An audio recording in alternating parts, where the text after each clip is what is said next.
Let me know if it's fixed. If not, I might have to restart stream. My mic wasn't plugged in. Does it sound better? Fixed? Okay, cool. Thank you. Thank you for that. I had some fucking leftist audio going on over here. Okay. I started writing a little chord progression today.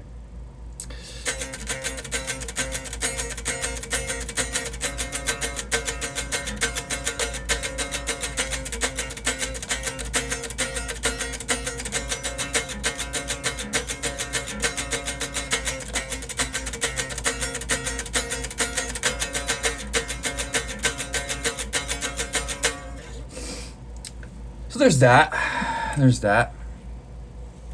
But life really fucking sucks right now. Life fucking blows.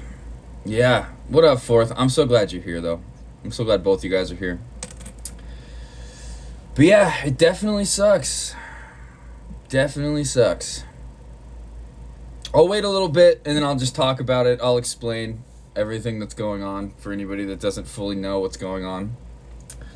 We'll just jam a little bit.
Yep, that's all I can keep doing. That's it. I'm just at the mercy of them fixing my neighborhood box. That's it. Nothing wrong at my house, nothing wrong with any of my equipment. It's literally just the Las Vegas infrastructure not being ready for a storm like this. Which we've had storms like this before. It happens like every year. Every year we have crazy storms and floods, but this time, somehow it got into the local box and it got extremely wet and fucked everything. So yeah, that's what happened. Is the local box is down. At first, they were telling me, uh-oh, did it just freeze? Ooh, what just happened? Wait a minute, what was that? Hold on, let me look at the event list real quick. What was that?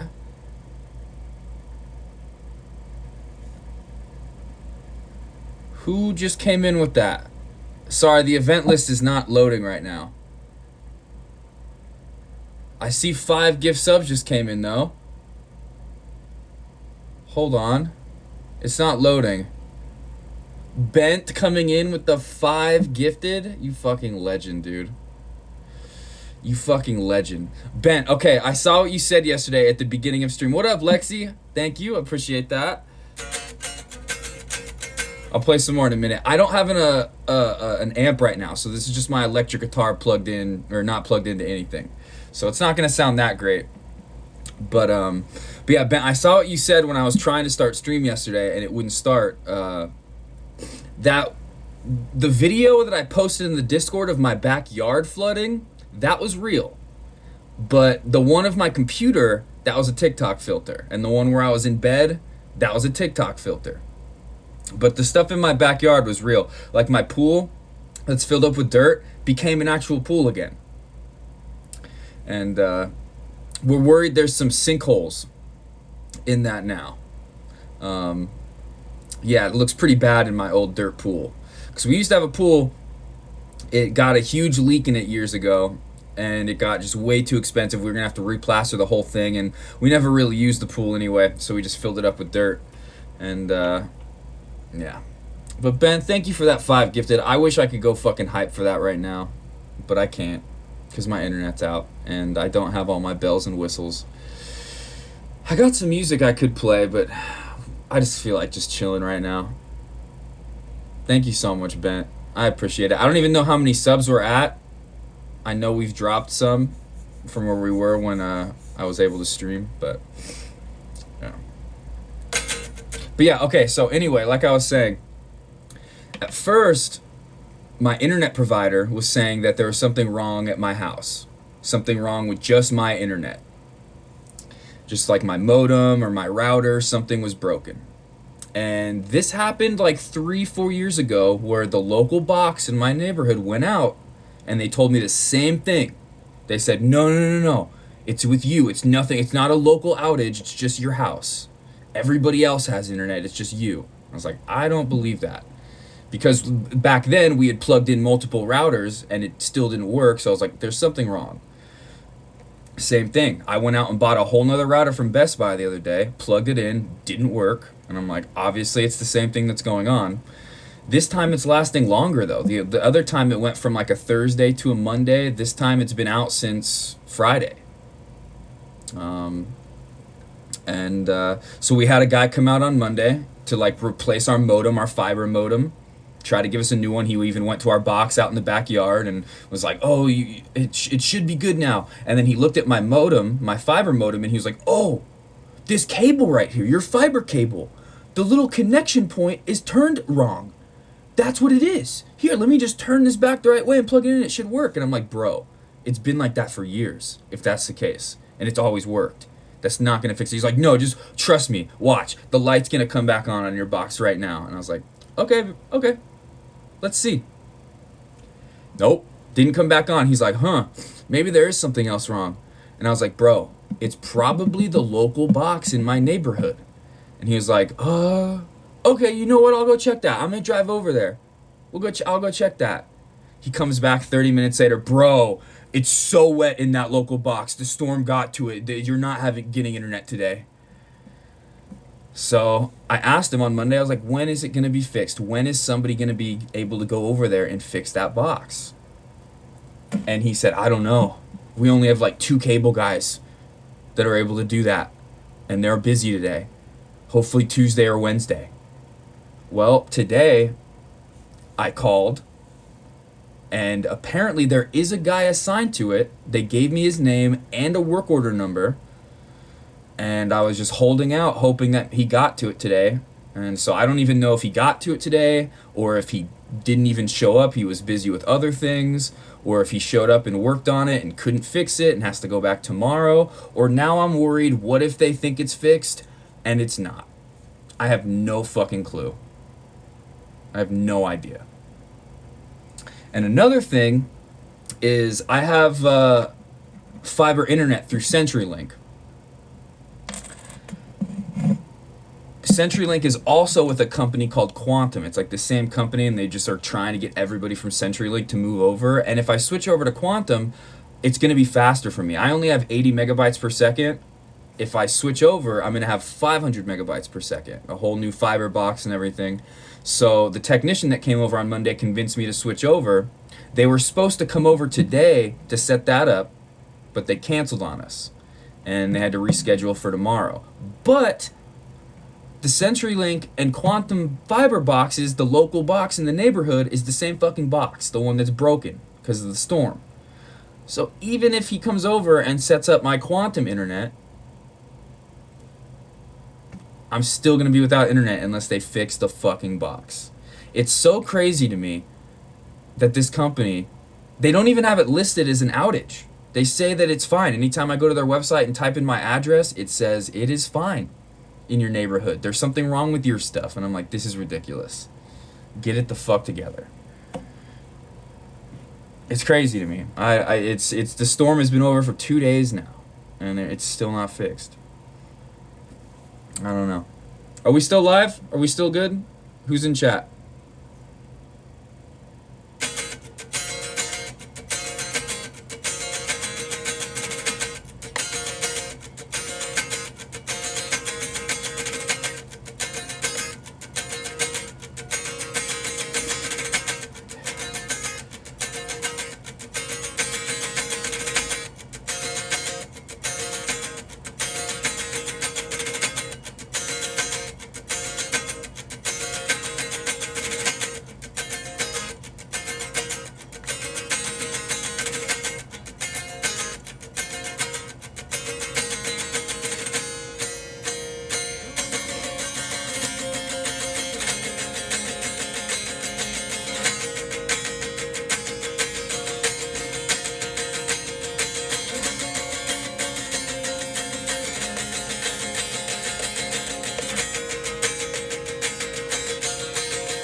So yeah, that part right there, that part that I just played,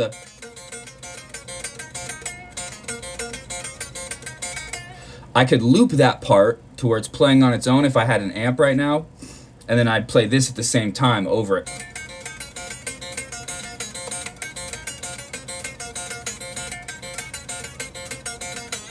It's gonna sound so sick. Yo, a Vox AC10. Actually, so I'm going to buy a new amp. I was hoping that Sweetwater would call me back today. I'm getting this thing called a Boss Katana. It's just a little practice amp, 50 watt, 1x12 speaker, but I've heard some people play out of it, and it's got a really nice tone, and with like my pedals, it'll sound great, but it has a USB out. So I'll be able to just plug right into my computer and record very easily.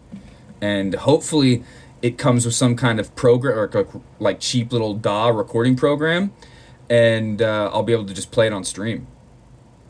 I have like a couple months left of Reason, the program that Young Skirt uses, the DAW, but once that's up, I'll have to buy some kind of a DAW to get it to work. But since it's a Boss amp, I have a feeling they'll come with some kind of a DAW that'll work, and then I'll just be able to play it on stream. But I had a question about it, so I called Sweetwater on Monday, but it was Labor Day, and they were out of the office. I left a message. They didn't get back to me today. I was going to purchase it today. And I'm not buying it outright. I don't have fucking money to do that. I'm buying it the same way I bought every piece of musical gear, except for this. This is the one thing that I one time bought for like $1,000. It's my fucking baby, my favorite guitar. This back when I was like 18, I bought this. But everything else I always buy on one of like the Sweetwater or Guitar Center credit cards where they have a no interest deal. This amp, it's 48 months, no interest, $6 a month. And as long as I pay $6 a month, I will pay it off in that 48 months. So that's how I'm getting that. But I had a question because I'm still paying off something else. I have like $20 of some of my audio gear for stream that I'm paying off, and I just want to make sure that putting another thing on top of that isn't going to fuck up me paying off that piece of audio equipment in time.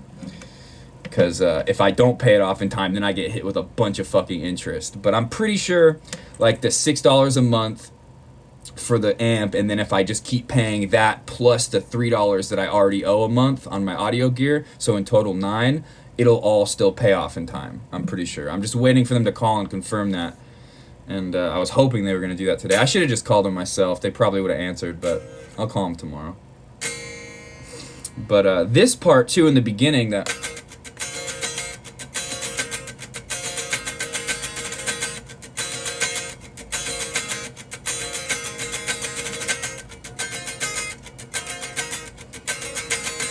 that has a loop, like a lead over it too, so I'd loop that and I'll go,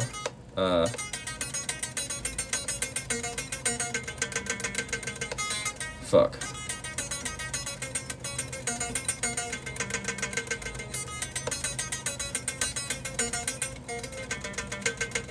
So, I wish I could fucking do that right now, but all my amps are broken. And I didn't even look at the VOD last night, to see how it sounded, cause you were in here for a minute, Bent, when it wasn't working, but I restarted stream and I got it to work. So I played guitar for like an hour and then did some stuff in my room. Like I tried to hang up this mirror. Some of you guys were here last night. I tried to hang this up.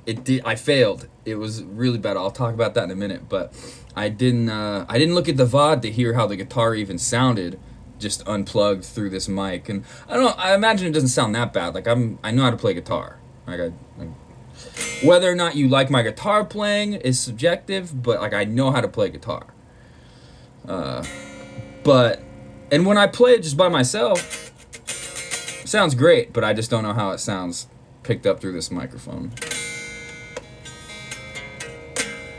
But I started writing a chord progression today. It just like came to me randomly. It's only 3 chords so far, but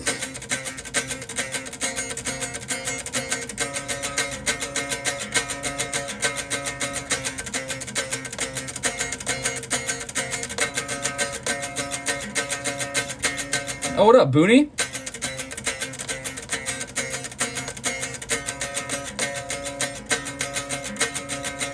Did the Discord notification work? Did it go out to everybody, and did the link show up properly?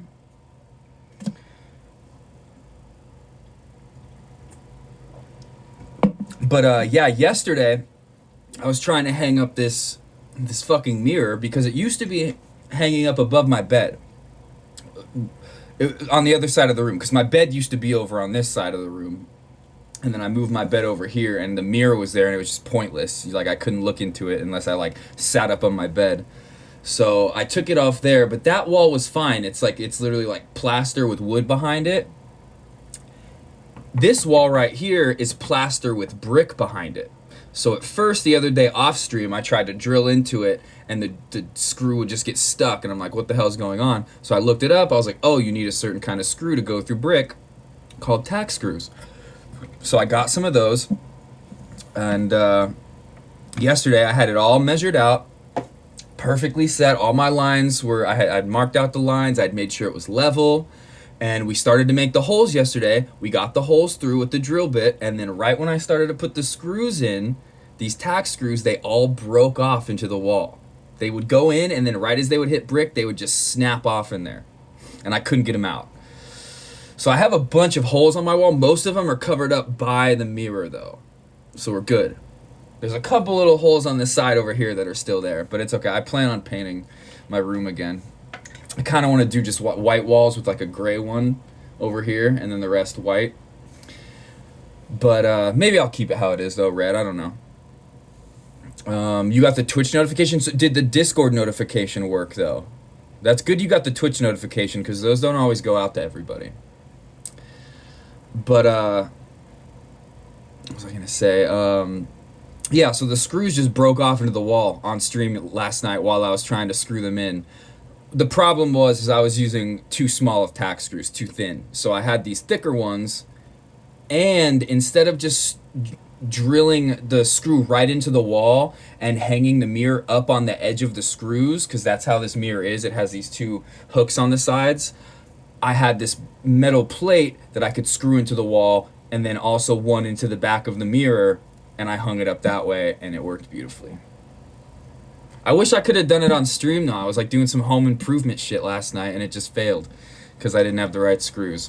So, what up, Danky? Danky, I missed your resub last night. I don't know. The Bents just came through, which Bent, thank you again for the 5 gifted, bro. Thank you. I wish I could go fucking crazy for that right now, but I can't. But yeah, you came in with that resub the from your gift from Bent, and it didn't even show up. I saw it after stream. I like opened up the program and I saw that you and Crow had both come in with your bent knee resubs, and it didn't even show up until after. So thank you, dude. And I think you came in right as it started to F, because we went like an hour and a half last night where it was good, and then got fucked up.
So that part, those chords, that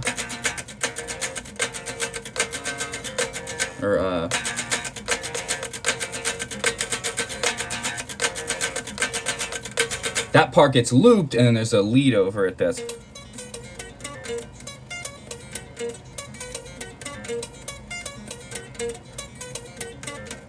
very like at the drive-in kind of lead. Kind of reminds me of that.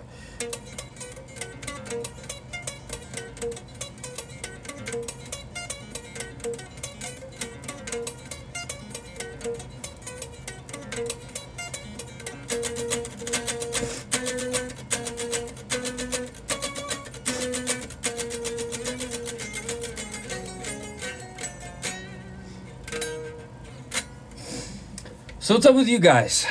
What's going on with you guys? Anything? Any new? Any personal news? And like I said, let me know. Did the Discord notification go out? Did it work? I can't go and check, because if I minimize this stream, it starts to cut out. There's nothing I can do. So, and I have no way of checking it anywhere else. I have an extra phone. I wish I could use that extra phone to read chat instead of like sitting here scrolling through my screen, but that phone doesn't have any service. It only works when it's hooked up to Wi-Fi, which I do not have right now.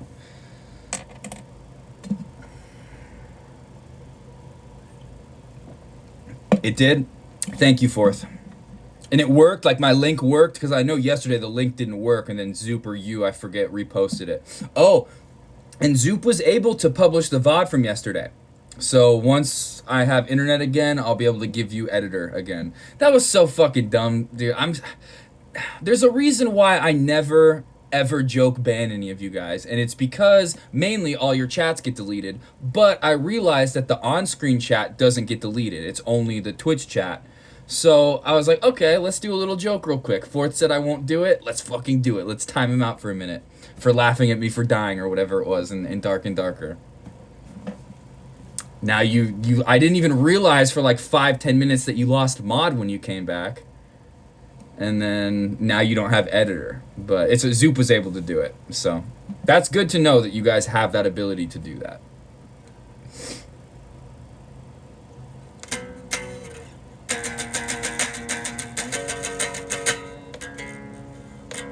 Little tune sounds like, hold on.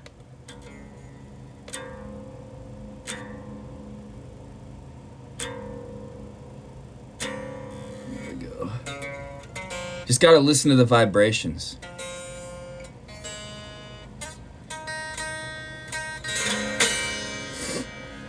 Oh, fuck, hold on. My allergies are going crazy.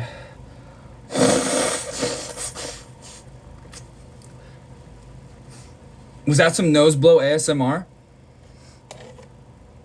Bro, I was hanging out in my homie, I guess, friend of the show Maya's chat earlier today, her TikTok live, and it was just a nice little cozy live. It was just like a good little group of us hanging out in there, and then she started doing some stretching on TikTok, and she shot up to like 3,000 viewers. It went from like us just chilling around like 15, it would go from like 15 to like 40 views. She started stretching. Oh my god, bro. It went up to 3,000 like that, and she had yacht, oh my god, that arch, oh my god, the wall POV. It was wild. Funny shit.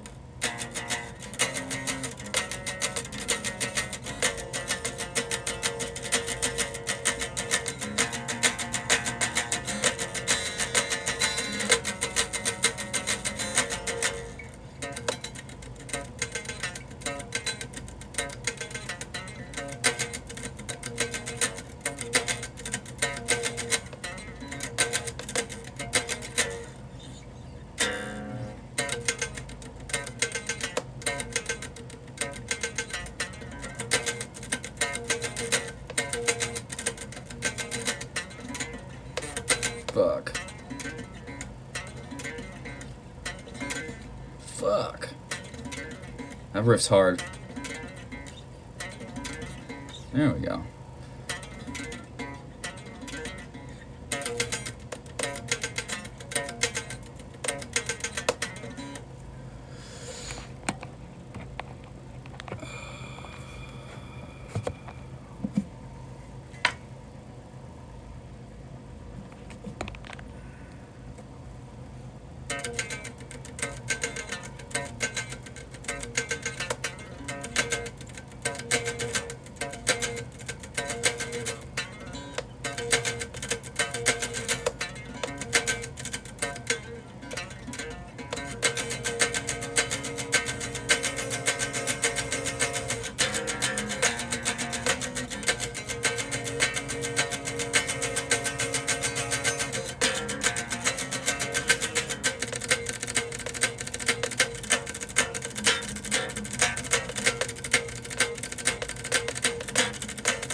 Guys, I also hung up, some of you saw this last night, but I hung up some vinyl on my wall.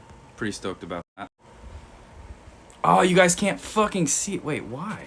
Oh, there. Hung up some of my vinyl. So the one to the far left, that's Duck Little Brother Duck, one of my favorite bands ever. Good friends of mine too. Then we got Weatherbox, American Art, one of my favorite bands. Almost got to be in that band, actually. Then the next one, Terra Milos, just a great band, love them. Don't know them at all. The one to the far right on the top, that's a split from my friend's band, Southtown Lanes and Place Called Home. Fucking amazing bands. Been on tour with both of them. Then in the bottom left, we got Two Nights. Great band, shown you them on stream before. Then we got a Protest the Hero album. It's not my favorite Protest the Hero album. They got way better ones. It's a good album, but it's the only one I have on record. Then we got As Tall as Lions. Just a great band from my high school days that I loved. And then we got the fucking Blues Brothers, which they mean a lot to me. They mean a lot to me. And then over here, hi. We got Ito on the bottom, friends bands from Chicago. Homie Namdi plays drums in that band. I don't think they're still a band anymore. Then the next one up, that small, those are 7 inches, which is something your mom is very used to.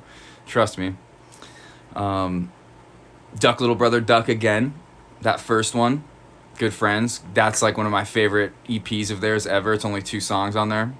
Then we got Holding On to Sound, my favorite band of all time, the local band that got me into the Vegas music scene. And I took them on tour a bunch. Then we got Sad History Month. It's a split with Sad History Month, and on the other side is My Dad. That's another band, My Dad, that Namdi plays drums for. Namdi from Chicago, the one that does that song Dedication. Then Cobra Skulls on the top. That's a band that Holding On to Sound, the first 7-inch, that white one, or no, the second one.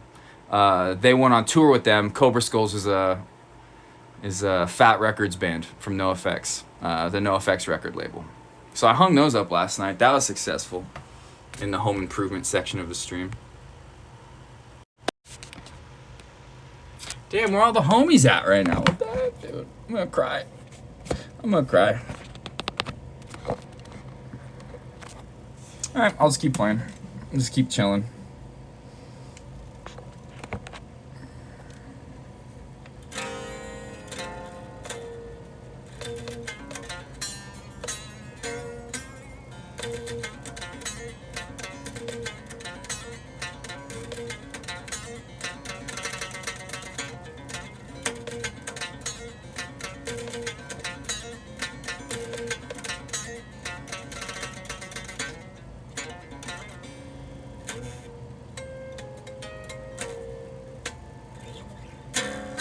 What else do I play in this tuning?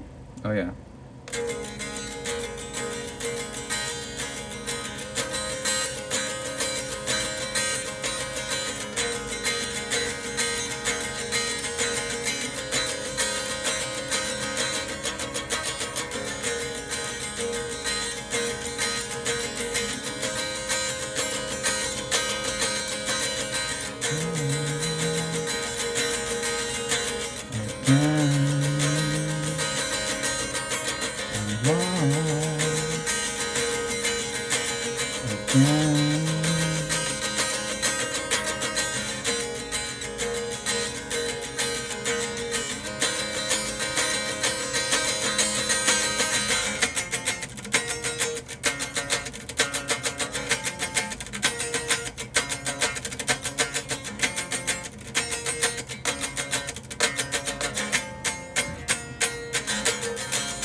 For sure, man. I wish we had homies in chat like last night, bro. What the heck happened? I don't know. Maybe I'll call it here in a little bit. We'll see. Let's go back to fucking contemplating life. Keeping myself safe.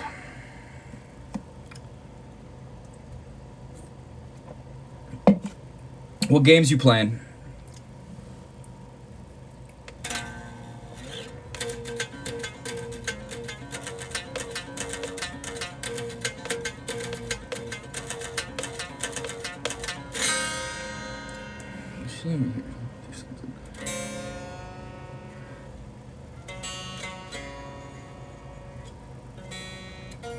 Did you and Devon? Oh, some Chivalry, nice. Did you guys play some? Did you guys play some Dark and Darker last night? I miss playing with you too, man. I think when my internet's back up, I'm gonna sign up for the Game Pass again for the next month, and we can play some Chivalry. And I can also play that Texas Chainsaw Massacre game a little bit, and Armored Core. And we'll mix that in with Dark and Darker. But I might just still go full-fledged Dark and Darker. We'll see.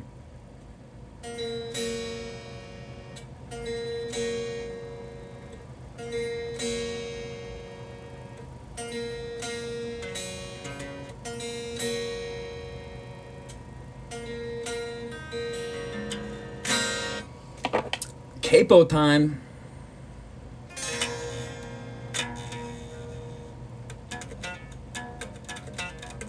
No. No. Wait, what? Hold on.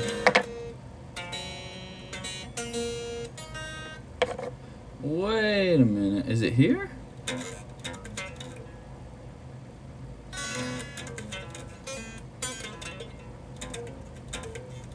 No, it's here.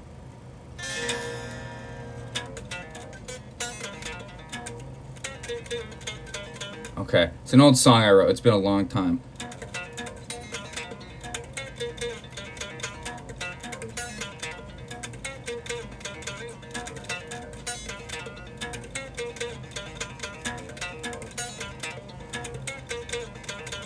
That's it.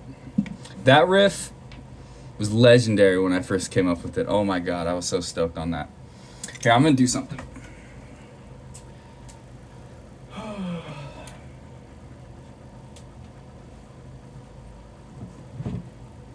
Let's get the hat on. I got a new OTK shirt. Actually, let me show you that.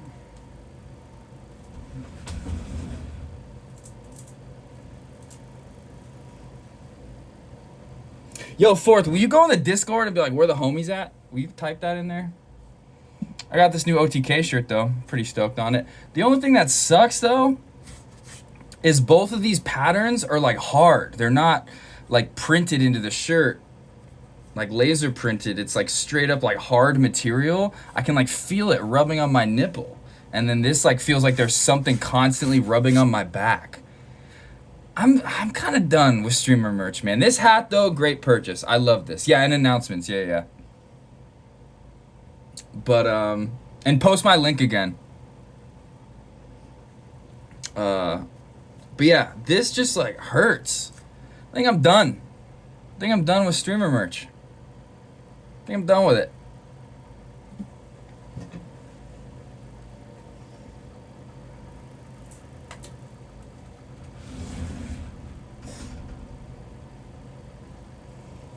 Same thing with the Seer merch.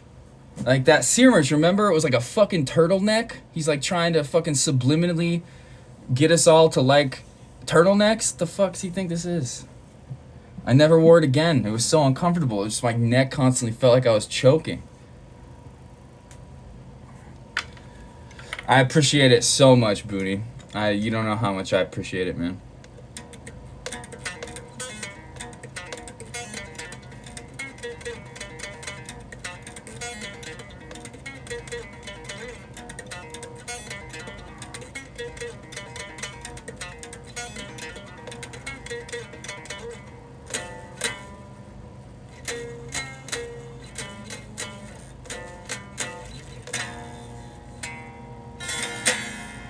But what's up with you guys? Booney, it sucks so much that right when you go on this vacation for 2 weeks, this is life. And I don't know. I've been getting real depressed. I was already depressed, like, before this. And I expressed that to you guys that last stream. I even ended stream just being like, guys, I'm really depressed right now. And now I'm really depressed, not being able to actually stream normally. It went from me just being like, oh, I'm like really not feeling good about life, to like, oh, wow, I can't do the one thing that I have in life that makes me feel happy. And it's taken me to some really dark places. What up, Drew? I'm glad you're here. What's good is that I don't have internet. I haven't had internet since Friday, and I'm just at the mercy of my internet service provider to fix internet in my neighborhood. It fucking sucks. But yeah, I was really bummed out just about stream, just like I love hanging out with you guys every single night. You guys are the one thing I look forward to every day. But after a while, once you've plateaued and you're like, I'm like sitting at 15 average views for a long time, and it just does not seem to move up anymore, it starts to get to you, and you're like, what am I doing wrong? I feel like I have all the content there. When we're streaming, we have fun. I do fun stuff. I come up with little bits that I do. Some nights it's just chill or we just hang out, and then some nights it's fucking crazy. Everything that I want in a stream. But then you just start to be like, man, why am I plateauing? What can I do? And at the end of the day, the only way people get big on stream is, one, they get lucky, or two, they get that lucky raid, that nepotism from another streamer who can pass on their viewership to them. Like, we got that one Bosch Merchant raid that one day, but that was like mainly a bunch of lurkers. Like that 1,000 viewer raid that we got, there was only like 3 or 4 people that typed from, like, it was actually Bosch's like mods and a couple people in his chat. Everybody else from that raid, it was just like lurkers. Could have been bots, like who knows. He got raided by another big streamer, who knows what those views were. But like getting a raid from somebody like Hassan or like Seer, NMP, Mizkif, S-Fan, those people, that's where it's like life-changing, because those are very active chats. They go crazy when they raid people, in the same way that when we get raided from somebody that's 10 to 20 viewers, people go crazy. Even less than that. I've had people that raid me for 5 viewers where their chat goes crazier than that 1,000 viewer raid did. But what up, Sizzle? I'm glad you're here, dude. But yeah, so I was really depressed that last Friday. I ended stream just very abruptly, like, guys, I'm just not feeling good tonight. I just didn't feel like I could, like just have fun. I just was, like, really in my head. And then this happened. Or that was Thursday, right? Thursday night. Yeah. Thursday night. And then Friday, my internet went out, and I've spiraled into an even deeper depression. And like I was saying that night on Thursday, smoking weed for the past 16 years, from the moment I wake up to the moment I went to bed, there's times where you get sad and I'd get depressed, but it was always something where like, oh, let me just go smoke some weed, and everything's gonna be okay. Like, I can go smoke weed, I'll feel good, and like the things that are bothering me, like, they become manageable, and it's like, all right, I'm good. Like, it's all good. Everything will work out. I don't have that anymore. And I've just, like, I have to, like, sit there and deal with my thoughts. And it's gotten so much worse this past few days. It's been really rough. Really fucking rough. Zoop, what up, dude? I love you guys. I miss Dark and Darker too. You know what? Remember what I said? Remember how I was like, guys, I know we're not playing together.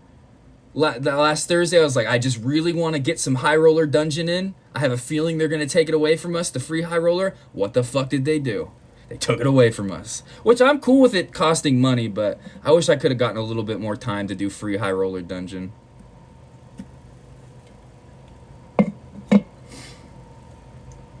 I know, Zoop. It's been, like, at least we have the Discord, you know, to talk and things like that. At least we have that, and you guys have really kept me going, you know? You guys have really kept me going. because I've been in some dark fucking places the past few days, man. It sucked.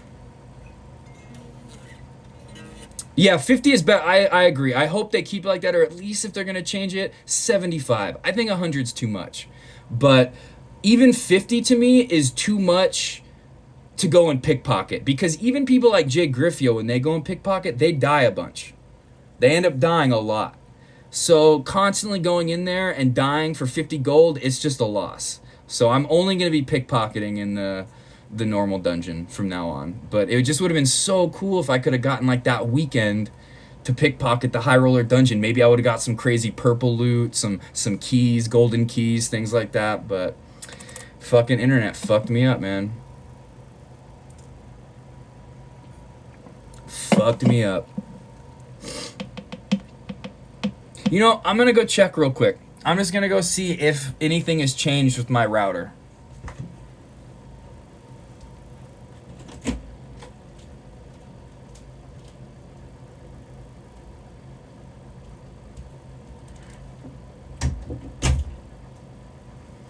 Nope, it's still Blinkerton City. The way I know is my fiber modem doesn't have like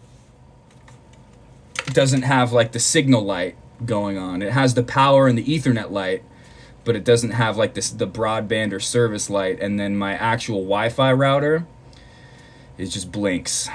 It's just blinking. You know, it's funny you say that, Sizzle, because I've been reading in the Dark and Darker Discord that they're having some issues with like DDoSing and different issues. Some of the issues are coming because of their anti-cheat that they put in, but other people are having like weird disconnect issues and things like that. DDoS is going on, so maybe.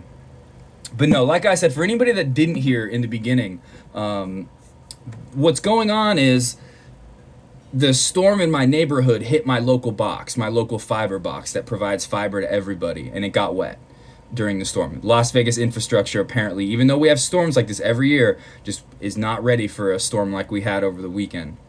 And they kept telling me over the phone, the customer service, even the service tech that came out on Monday was like, oh, that's just something wrong in your house. It's something wrong here. Like I said it earlier and yesterday on the stream, he pulled out my cable, my fiber cable from my modem, and I was like, oh, see, look, the little plastic cap that goes at the edge of the fiber cable that plugs in is twisted sideways. It's wrong. That's what it is. And I was like, bro, it's been like that for fucking years and it's always worked. Shut up. It's not it. He's like, no, trust me, bro. It's gonna, like, watch this. I'm gonna turn it and plug it in and watch, the service light's gonna come back on. It didn't. And I kept telling him, I was like, dude, it's the local box. Because this happened to me 3-4 years ago, where my internet just went out for like 3 days, and it was an outage in the area, but they didn't report it as an outage, and they kept saying there was something wrong with your stuff inside the home. And I was like, no, it's not. I've plugged in multiple routers. None of them work. And so then he, like, the light didn't come on. He's like, oh, shit. And I was like, bro, it's the local box. He's like, all right, here, let me go drive over there. I'll be back in like 30 minutes. Comes back 30 minutes later. Oh yeah, bro, that local fiber box is fucked. It got all wet from the storm. When is it gonna be fixed? He was like, I don't know, bro. We only have 2 cable guys that can fix that. And I'm not sure. And today I was on the phone with them, and they said they had a guy out there. And they gave me his name. They gave me the work order number. I don't know if he was there working on it when I called them, but they said it's an actual work order for him to go fix it. So now I'm just left sitting here. I was hoping that I was going to wake up and it was going to be fixed, but now I'm wondering, did he even go today? Did he get busy with other work and couldn't go? Did he go and he couldn't finish it in time because he has to like fix the whole fucking box? Or did he go and fix it and he thinks it's fixed but it's not? That's the worst case scenario, is he went and he thinks it's fixed but it's not. So in the morning, I'm just going to call him again. I'm going to check on that work order. And then I also, like I said, I have CenturyLink fiber. What up, Mills? Mills, I see that you've sent me messages on Instagram, but it's been so hard, even my phone's data, because of the storm. It's just hard to load Instagram and anything, so I haven't even been able to look at them. But I see that I have messages from you. I'll check those out when I can. But yeah, so I have internet through CenturyLink fiber, but they're also like with a company called Quantum, and they told me, they're like, oh, if you switch to Quantum, it's faster and cheaper. It's like, instead of me just having 80 megabytes per second, I'll go to 500 megabytes per second of fiber, and it's $5 cheaper than what I'm paying already. I was like, okay, let's do that. But the fucking boxes for CenturyLink and Quantum, the local box, it's broken. It's the same one. He literally showed me the picture. He was like, oh, when we switch you from CenturyLink to Quantum, it's me just taking this cable and putting it into this one. And I was like, okay.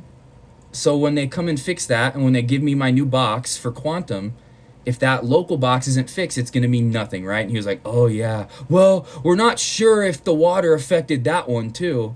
And it's like, bro, of course it did. It's the whole fucking box. You guys just aren't saying it's an outage everywhere.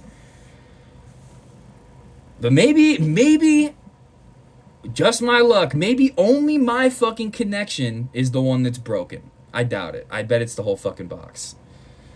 Yeah, I'm in Las Vegas, Nevada. Las Vegas, the city, Nevada, the state.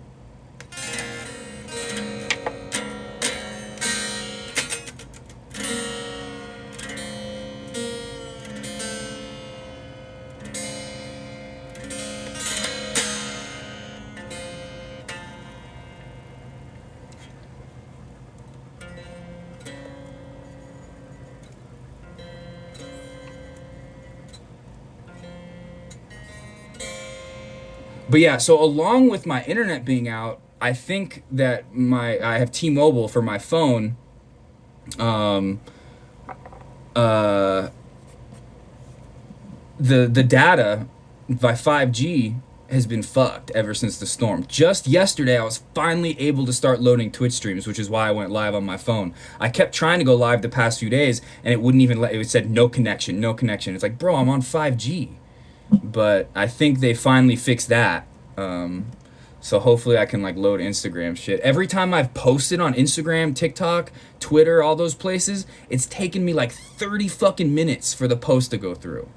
Which usually I can do like no problem, whether I'm connected to my Wi-Fi or I'm like just on my phone's data, the 5G. But it's just been fucked, man. Las Vegas infrastructure just was not ready for the storm we had. Drop D, no. So I'm in drop D, drop D, but really it's drop C sharp because I have the whole guitar tuned down a half step. It's in E flat. It's not in normal like E standard, but then E flat plus I drop the low string down to C sharp.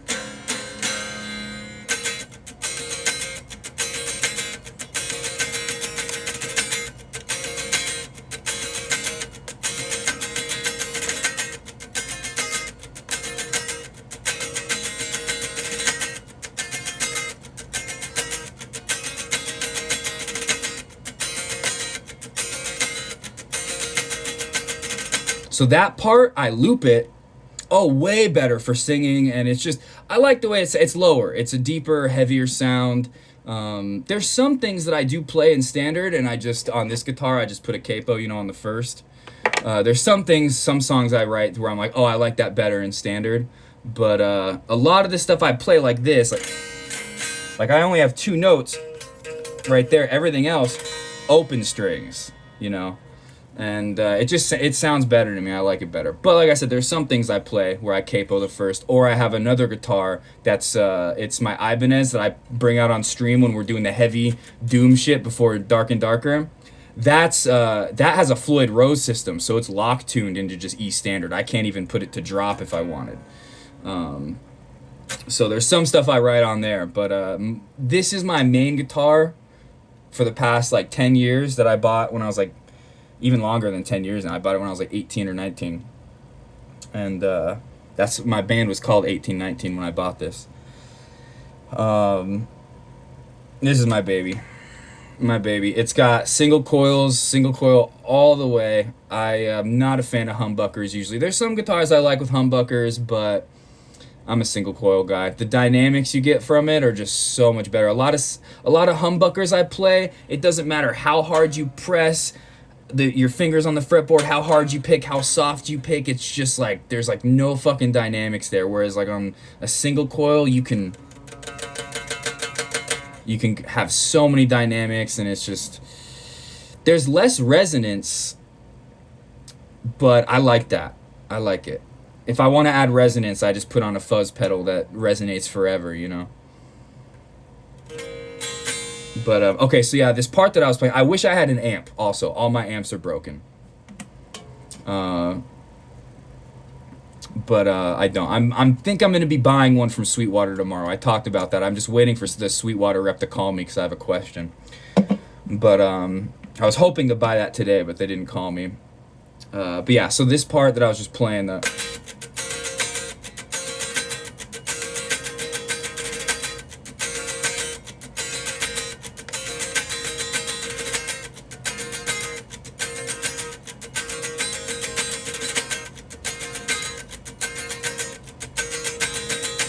that part loops, and it has a lead that I wrote over it that's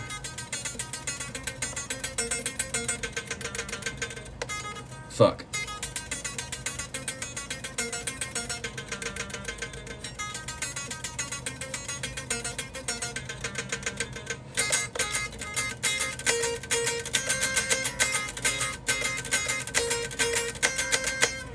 But I can't loop it right now because I don't have an amp.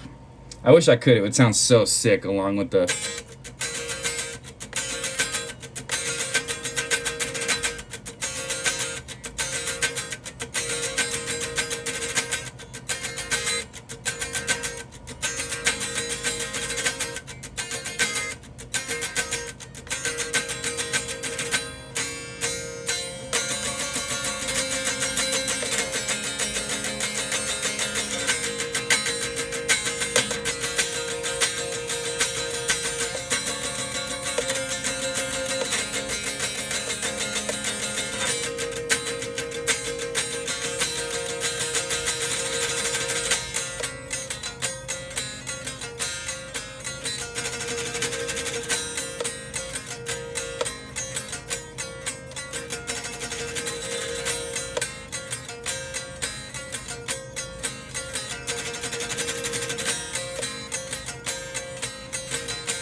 Fuck.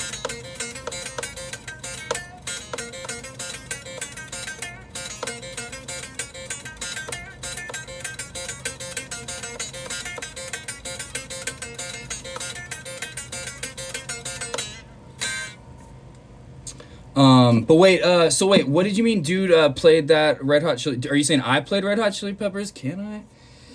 Oh, I'm in that open tuning, but how did...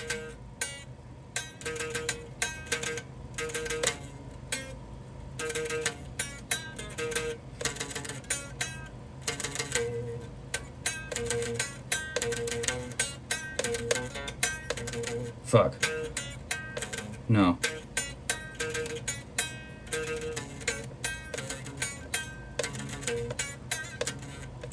Fuck, dude. It's just so hard to play when it's like in a different tuning. I have to like learn it.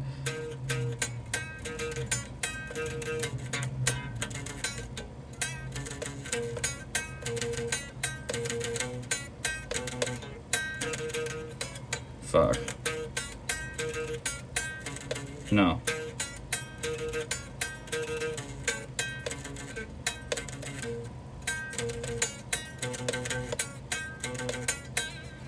Yeah, I literally never learn other people's songs. I've only ever really written my own songs.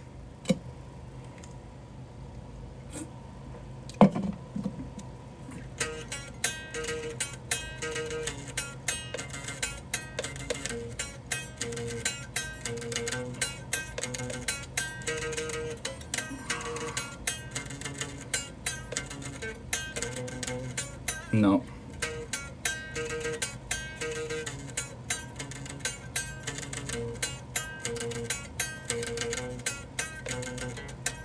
There's like a couple things throughout the years that I learned like, but I never have learned like a full song from another person. It's always just like a riff from the song, like Crazy Train riff or Rain in Blood riff, things like that. I've never been somebody to like sit there and learn other people's music. I always just wrote my own.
And that part loops and then I play this lead.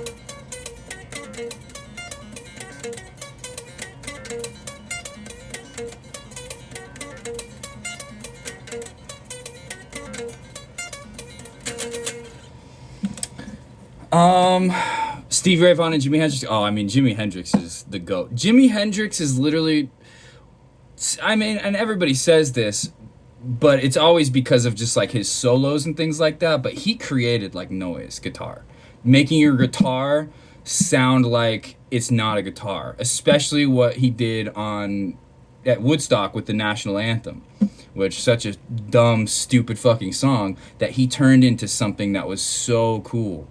And he's somebody that inspired like noise guitar players, people that take guitar pedals and make it sound like it's not a guitar, and make it sound like a synthesizer or something fucked up. But like one of the reasons why I just like I don't know any Jimi Hendrix riffs. I don't know how to play anything from Jimi Hendrix. Like I said, there's a couple riffs I know how to play. Not a couple. There's a lot of riffs that I've learned over the years, but I've never learned anybody's songs in full. And I always wanted it like that. And not always wanted it like that, but it's just how it ended up. And I'm really glad it did because it helped me make my own sound. I feel like I have like my own sound that I fuck with. Thank you. That song that I just played, that song, I wrote that. That was like one of the fastest songs I ever wrote. I wrote it like 4 months ago, maybe like 6. And I just started playing that riff, and like the rest of the song just came to me like that. And I've never written a song that fast before. I already had, the one part that I had already was the end part. And at the end, I was just like, oh, that'll sound like really cool at the end right there. So I added that in. But everything else, I literally just wrote that like on the spot. It was crazy. Oh, I love Band of Gypsies. I forget his albums which order, but his second drummer that he had is my favorite. I always wished he had a better drummer, a drummer that shredded with him, that wasn't just like playing the backing beat. I love drummers that play along with the guitar riffs. They don't just play the fucking backbeat, the fucking meat and potatoes, you know. I like drummers that go off, gospel chops, jazz drummers, things like that. And I always wished that he had a crazier drummer. It was Buddy Miles. Yeah, he was the one where he got a little bit crazier on the drums in the first one. The first guy was just basic ass beats in the fucking background, you know, to this crazy guitar shit that was going on. But yeah, the second guy got better for sure. But yeah, I love Jimi Hendrix. Oh my god, I love him so much. One thing I have done though is I have learned whole albums on drums, where I would just sit there, like this band Weatherbox that I love. I would sit there and listen to the whole album and learn the drums, so I could that helped me get good at playing drums. Yeah, that guy was full gospel. But you know who really, back in the day, I think one of the first drummers, other than somebody like Buddy Rich, who was like fucking going off like in the early days, there weren't a lot of drummers that were doing that kind of stuff, that were playing like that. But Santana had that drummer who played with him at Woodstock. That shit, where Santana was on fucking acid while he's like fucking shredding. That drummer was one of the first ones, I think, from like me going back and looking at old music, who was literally like shredding along with like everything else. Soul Survivor, yeah. Exactly. And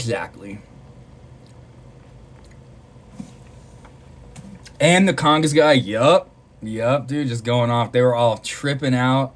I remember I watched an interview where Santana was like, bro, my guitar neck was turning into a snake while I was playing.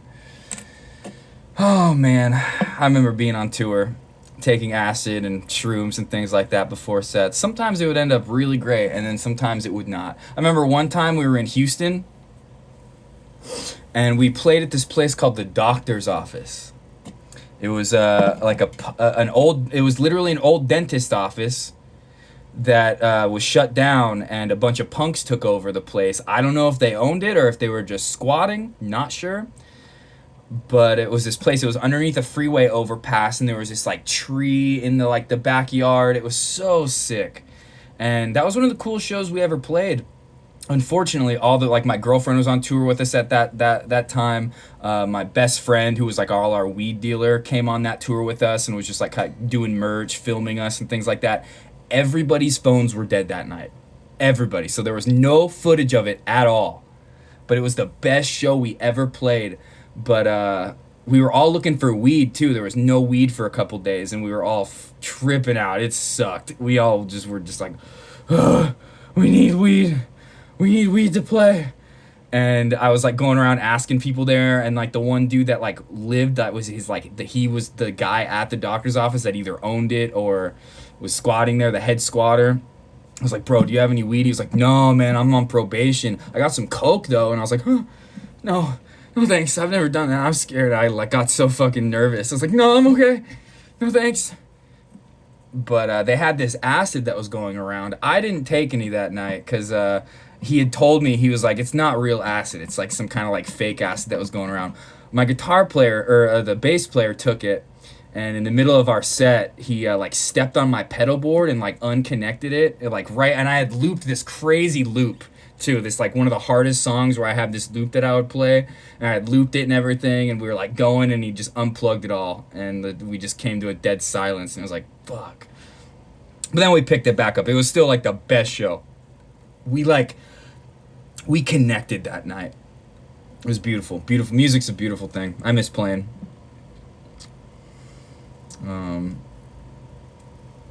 Yup. Sometimes when you play live, it's like a rabid dog getting electrocuted. That just happens, you know. There's nights where the stars align, and then there's nights where Mercury's and Gatorade, you know. It just happens. Like, you can always play good, but there's those nights where like you connect, and it's just like an outer worldly experience. And then there's other nights where it's just like, oh yeah, we played okay that night. We fucked up a little bit, a couple parts, but man, I miss those shows. That's when it felt real, is when I started touring. Like playing to all my friends locally was always a good time and always fun. But once we started hitting the road and playing to random new people every night, especially when we would play a show where it felt like a local show, where there was a bunch of kids there, were packed in a basement in the Midwest or some DIY venue, that's where shit always got real, you know? We call it funky jams, exactly. Oh, okay, music club at your school, nice, dude. So wait, are you in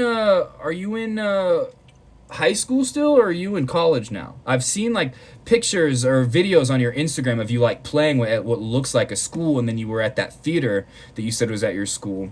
Are you like a senior in high school, or are you in college?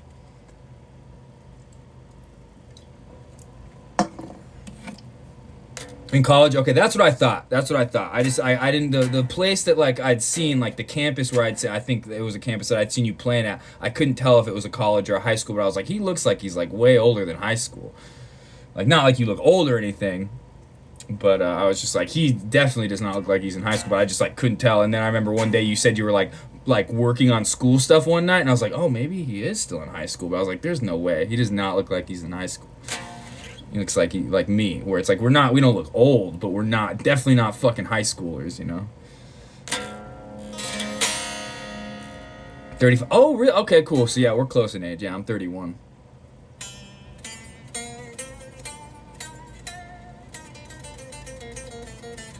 It was funny today. I was in this baddie's TikTok live. Somebody who we react to one of her photos. We always react to her photos on Twitter and things like that. And she follows me on Twitter and things like that. And I was just like talking to her in the live, and she was like, "Inna, how old are you?" And I was just like, "Oh fuck." And I was like 31, and she was like, "Oh my god, you're old." And I was like, "No, no." It was funny as fuck. But it's okay. She was like, you should like use that as an angle on your stream and be like, I'm like old. And I was like, oh, like all my favorite streamers are like my age. It's not like an angle. And she's like, really? There's streamers like? And I was like, yes. It's like some of the biggest ones on the platform. NMP, S-Fan, Hassan, Seer. Seer's like 35 too. That was funny. She's dope though. She's really cool.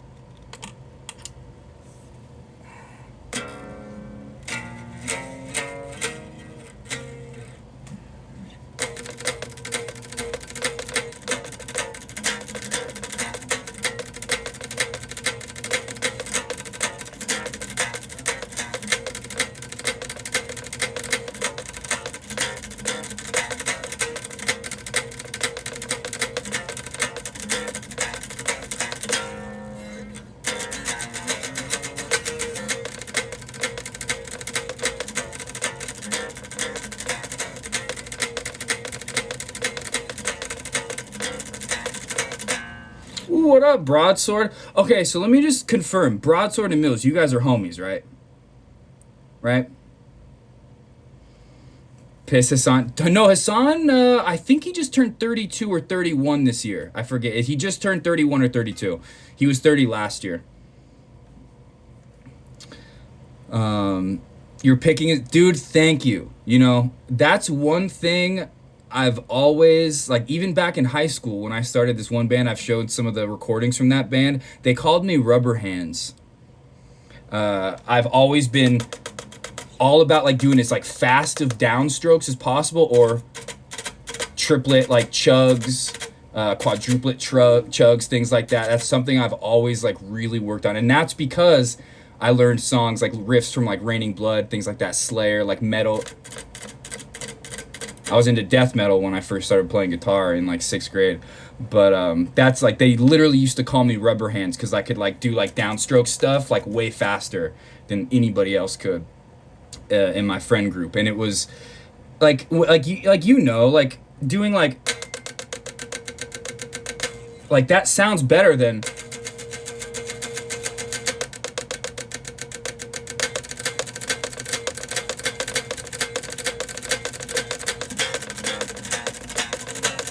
but like doing downstrokes just sounds better.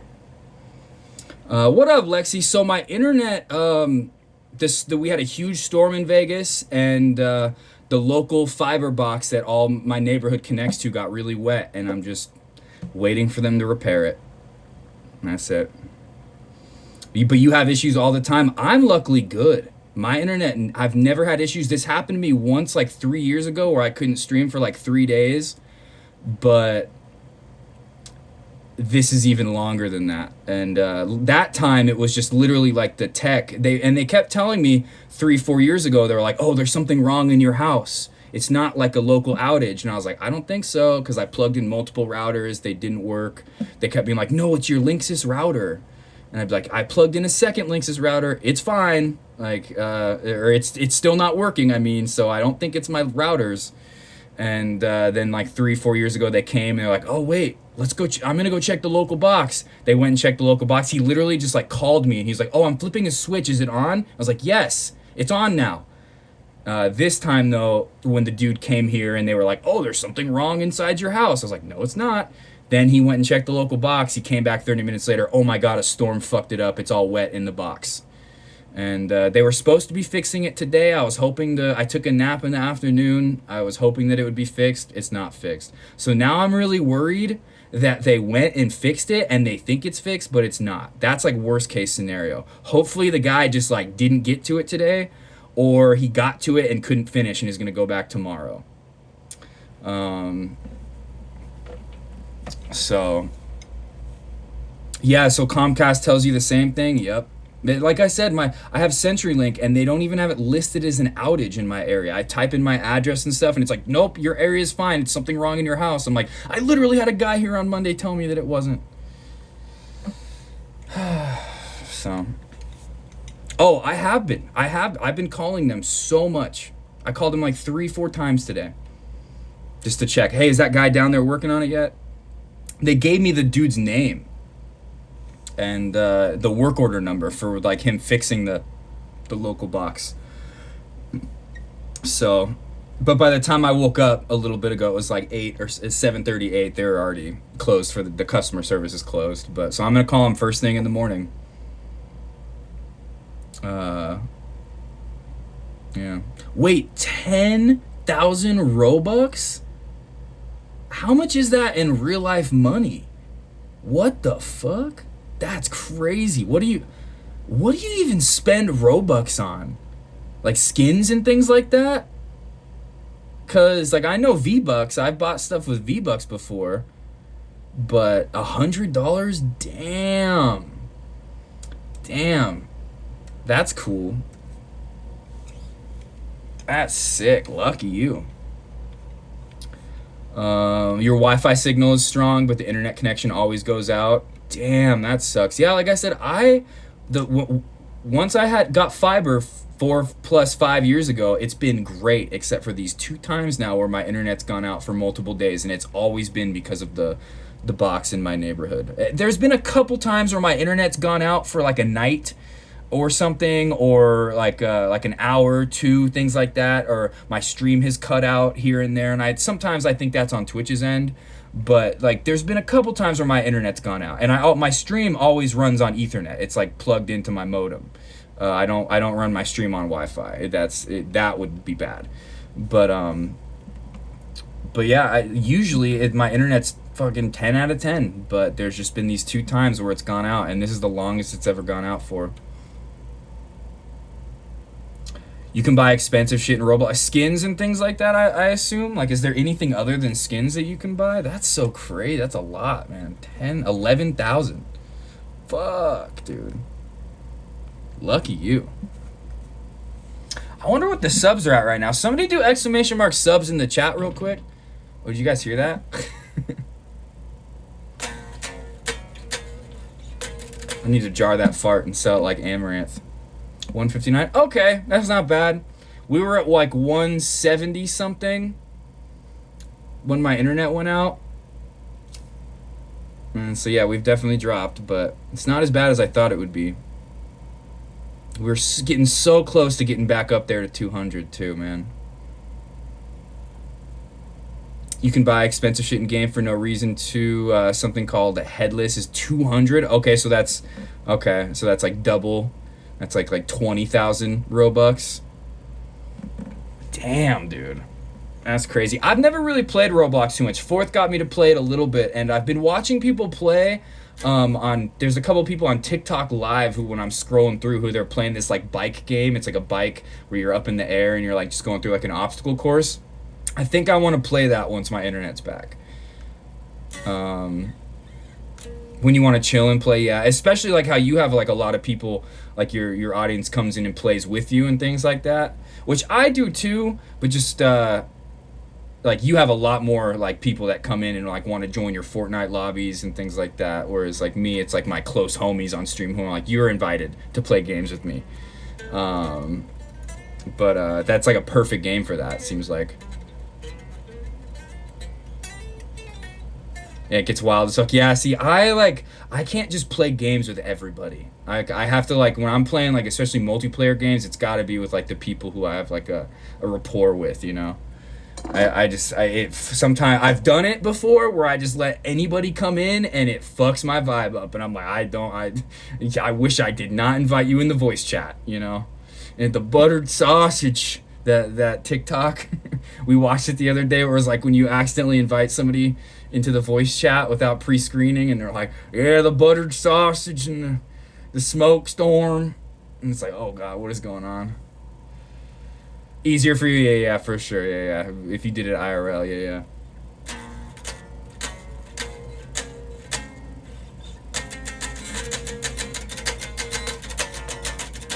Did I miss anything else in chat? When Broadsword came in. Okay, yeah, you guys saying that you guys are homies, right? Okay, cool.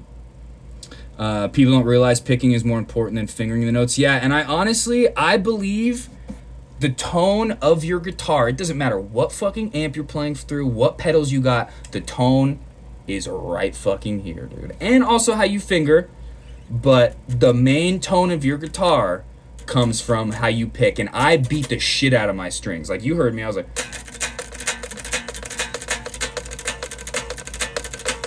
A lot of people would play like... But I beat the shit out of it. I like have like my pick guard. You can see it's like worn. There's like a hole there because like I'm like constantly hitting my pick guard when I play because it's purposeful. It's not like, oh, I don't know how to fucking play. I'm playing like really hard. I literally try to beat the shit out of my strings. And luckily, I never really break strings. I don't know why. There was like one time on tour once where I broke a string live. And that was like one of my worst shows I ever played. Fargo, North Dakota. Fuck that show forever. Worst show of my life. Fuck that city. I hate that place. God, that sucked. That show was so dumb. We were on tour. It was my band and this other band from Vegas in my van. Both of us went together. And I let the guitar player of the other band use my guitar before the set. Because he broke a string during his set. So then I gave him my guitar mid-set. And then I go to play my set. String breaks. I'm like, fuck. I throw my guitar. The other guitar player in that band gave me his guitar. Then one of his strings broke. It was so fucked up, bro. It was so fucked, man. God, that show. I'll never forget that. That was like the worst show I've ever played on tour. We ended the set. I could have sat there and like changed the string. Oh, I didn't have any strings. We were out of strings. That's why. We were out of strings that night. We didn't have any. So I was just like, I'm done, guys. Sorry. Like, I can't play. And we only got through like 3 songs and we ended. It was so fucking dumb. God, worst show of my life. But yeah, like I said, I really think the tone of your guitar comes with your pick. And these picks right here, baby. Jazz 3s. These black ones. It's got a like little texture right here. I don't know if you can see it, but it's got all these like ridges in there. These little hatch marks. Because a lot of Jazz 3s are just smooth, but this has like its grip on there. And I never drop my pick because of it. This is the only pick I will play with. Any other pick, I don't play the same. This is the only one. Only one.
Ooh, you used to play bass? Let's start a band.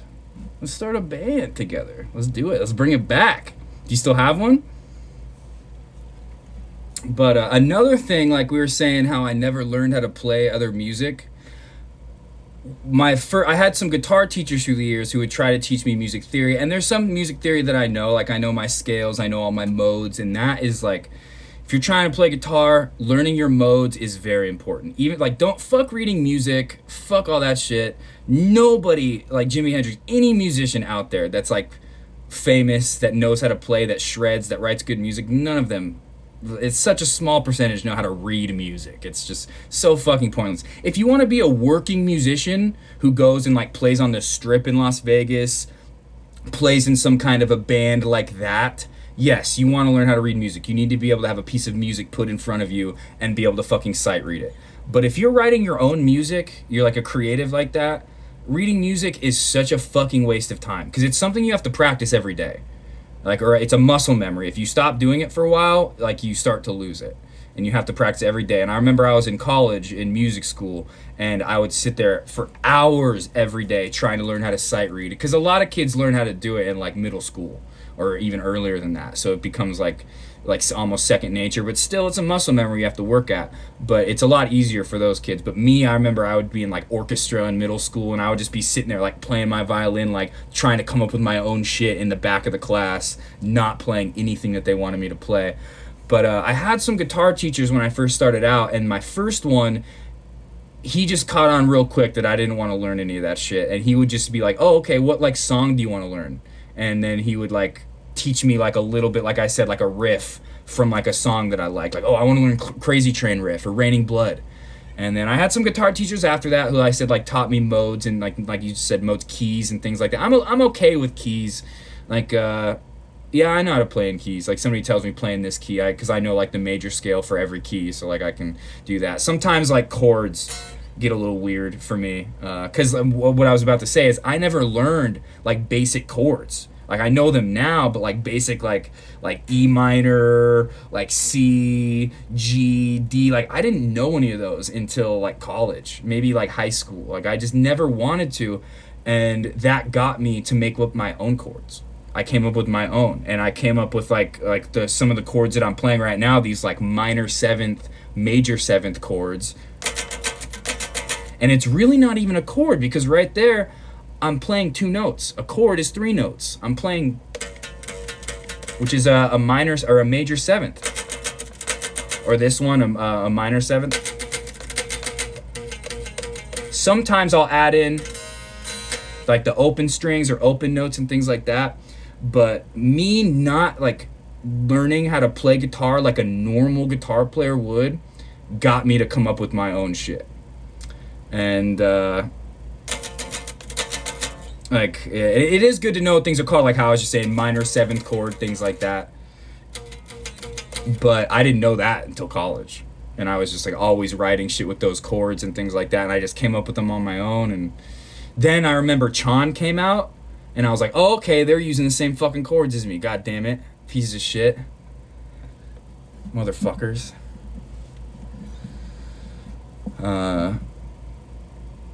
But yeah, knowing intervals, knowing your scales, things like that, important. It's important to learn that. But you don't have to know that shit. There's plenty of people that don't know anything like that just shred and come up with the most creative shit, so. Yeah. But I'm just always really glad that I learned guitar in a very unconventional way, because I feel like it gave me my own voice. I didn't like have anybody else's voice to then like turn into my own. And of course I'm influenced by the music that I listen to, but a lot of the music influences me in like a rhythmic way, where like a lot of the progressive experimental music I listen to that's constantly changing time signatures and tempos, that's I think where a lot of my influence draws from, is like, because I naturally just write stuff in different time signatures. Like I started like most of my first song when I was 11 years old in a metal band had a part that was in 5/4. Didn't know that till I was way older, and I would like go back and listen to the recording. I was like, whoa, that part's in 5/4. Didn't know at the time. I just wrote it. And a lot of people think that like it's called math rock, which a lot of people in that genre, which my bands were a part of that, the math rock scene, We all hate that shit. People in those bands that are dubbed math rock, we're like, we don't do math when we're writing this stuff. It just, it happens, you know? But a lot of people think you're like sitting there like, all right, I want to write a bar in 4 and then it's going to go to a bar of 5.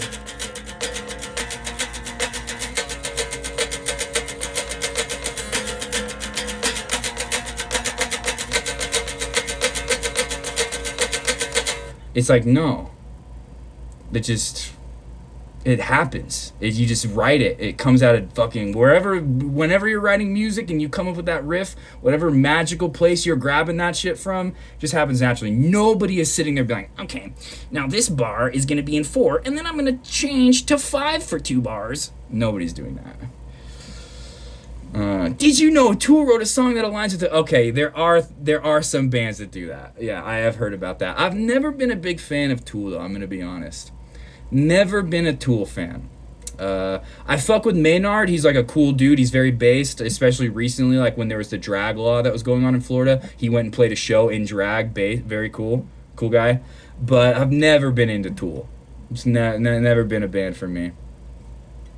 Even though they're like a very experimental, like progressive band, it's still, Tool's just always been kind of dad rock to me.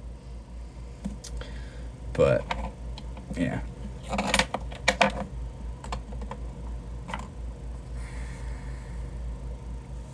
Yeah, the Fibonacci sequence. I love the way you typed that out. Oh, that's good. Here, let's tune up a little bit. Is there anything else I want to play in this open tuning? I've written so much shit recently, I'm kind of forgetting stuff. I'll play that chord progression I wrote today. Or no.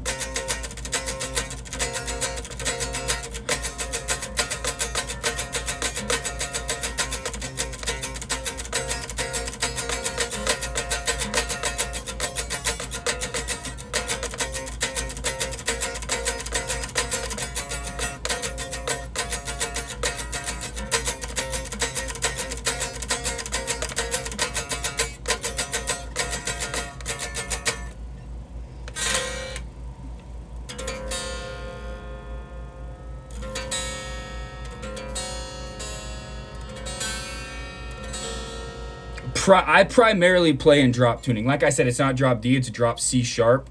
Because I have my whole guitar tuned a half step down. But yeah, drop D is my main shit. I love hitting that open. I love it. I don't care. Oh, you play bar chords instead of a normal power chord? You like doing the easy way? No, it fucking sounds cooler, you fucking loser. That's what I have to say to that. Very cool and rich, I agree. I fucking hate that. Oh, you play in drop D because it's easier, huh? You don't want to play a fucking power chord, huh? No, I don't. I don't want to play a fucking power. If I want to play a power chord, I'll do it on the next string.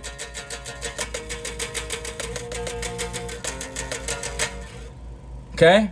I don't care if I'm playing a bar chord on the top. I don't care. And it's easier to play Ocean Avenue.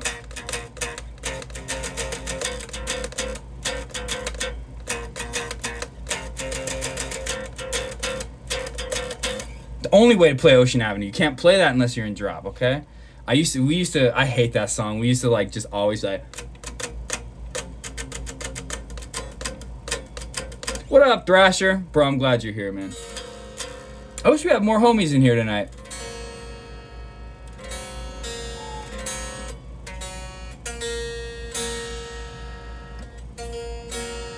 So now we're in, now it's just drop C sharp. Because before I had it in like a open drop tuning, where it's like an open tuning, you know, where you tune these two strings down, one a half step, one a whole step, and then I have this dropped still. Now it's just normal, but with drop at the end. I've written a lot of songs like that too. I didn't start writing in the open tuning until I was like 18, 19, something like that. I've missed you too, man. We did a stream last night.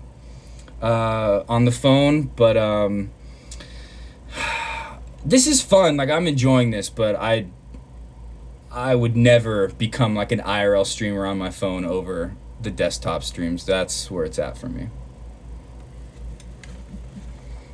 That's where it's at. That's my shit.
That song I've played a bunch on stream. Never like before on guitar actually, but I've shown you guys like live footage of my band playing that song. I've posted it on Instagram too.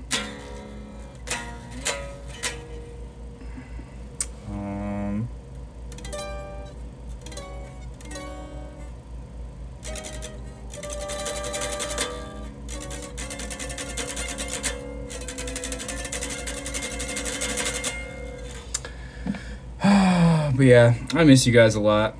I fucking hate this so much. I really hope it's fixed tomorrow. I really hope it's fixed. This sucks. Like I said, I'm enjoying just hanging out with you guys, but man, I wish I could just be at my desktop. We could be reacting to shit. I have so much shit I want to react to, so much news I want to cover. I want to play Dark and Darker so fucking bad.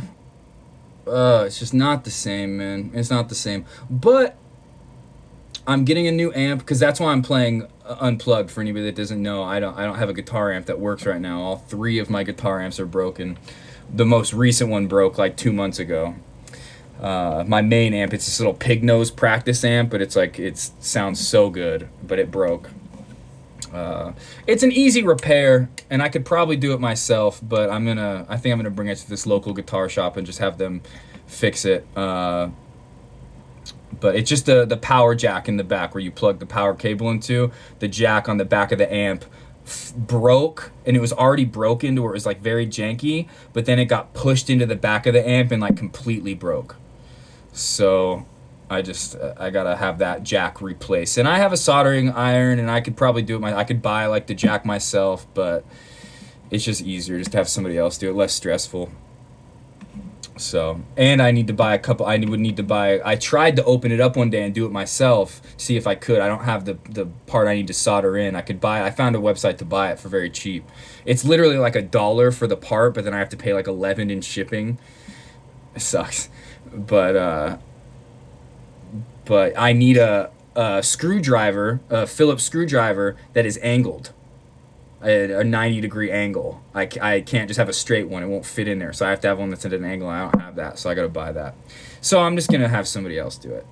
But, yeah, me too. No, I've heard of Nux amps. Yeah. But, like, have you seen the pig nose ones? Those are just... People use those in studio recordings. They sound so good. And they have batteries in them where you can, like, use them unplugged, but the batteries, and mine's so old, the batteries are worn out. And to buy new batteries, it's like $120 for the set. And for a new pig nose, it's like $200. So it's like, why am I going to spend $120 on 2 batteries when I could just buy a new one? But I think I can get the back power plug fixed for probably like $60. So I'm going to do that. The Nux sounds really good. Plugging it. Okay, yeah. Maybe I'll check that out. But I found this one amp I'm going to get called the Boss Katana. And it's got a USB out. So with the USB out, I can record that way, just plug it into my computer. I'm going to start playing like electric on stream. And like all the stuff that I was playing where I'm like, oh, I could loop this part and play a lead over it. I'll actually be able to do it.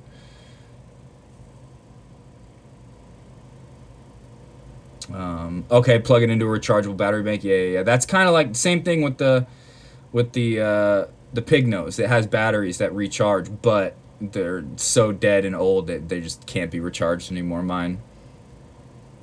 Walk around with it in your backpack. Actually, I think I saw you on Instagram using that one day on one of your posts when I was scrolling. When I first followed you, I think I was scrolling through and I saw that you were playing like at the park or something like that with that amp.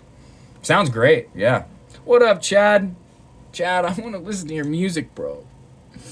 Bro, I miss streaming so much. I miss it so much.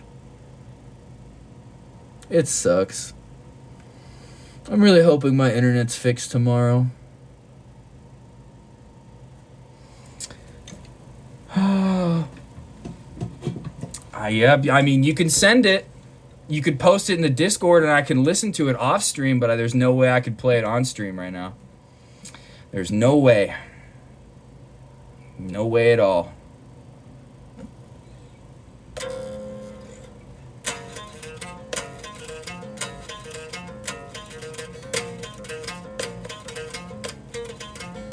Wait, no.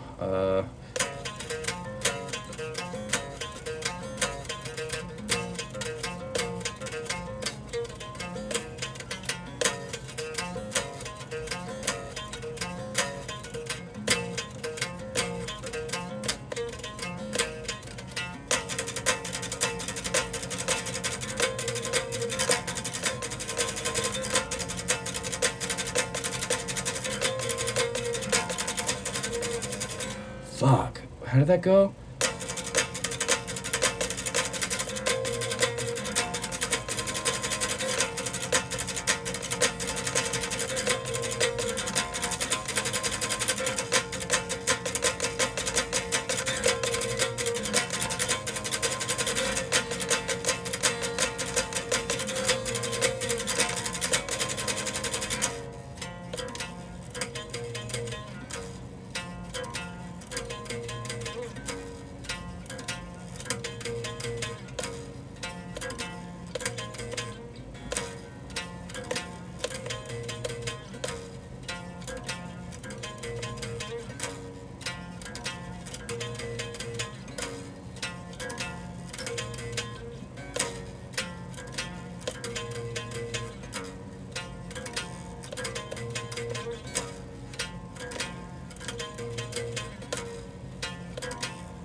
Me too.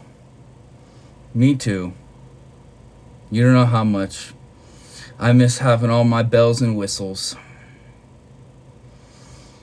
But no, there's nothing good that's come out of this. Last night when I tried to hang up this mirror, I did some home improvement.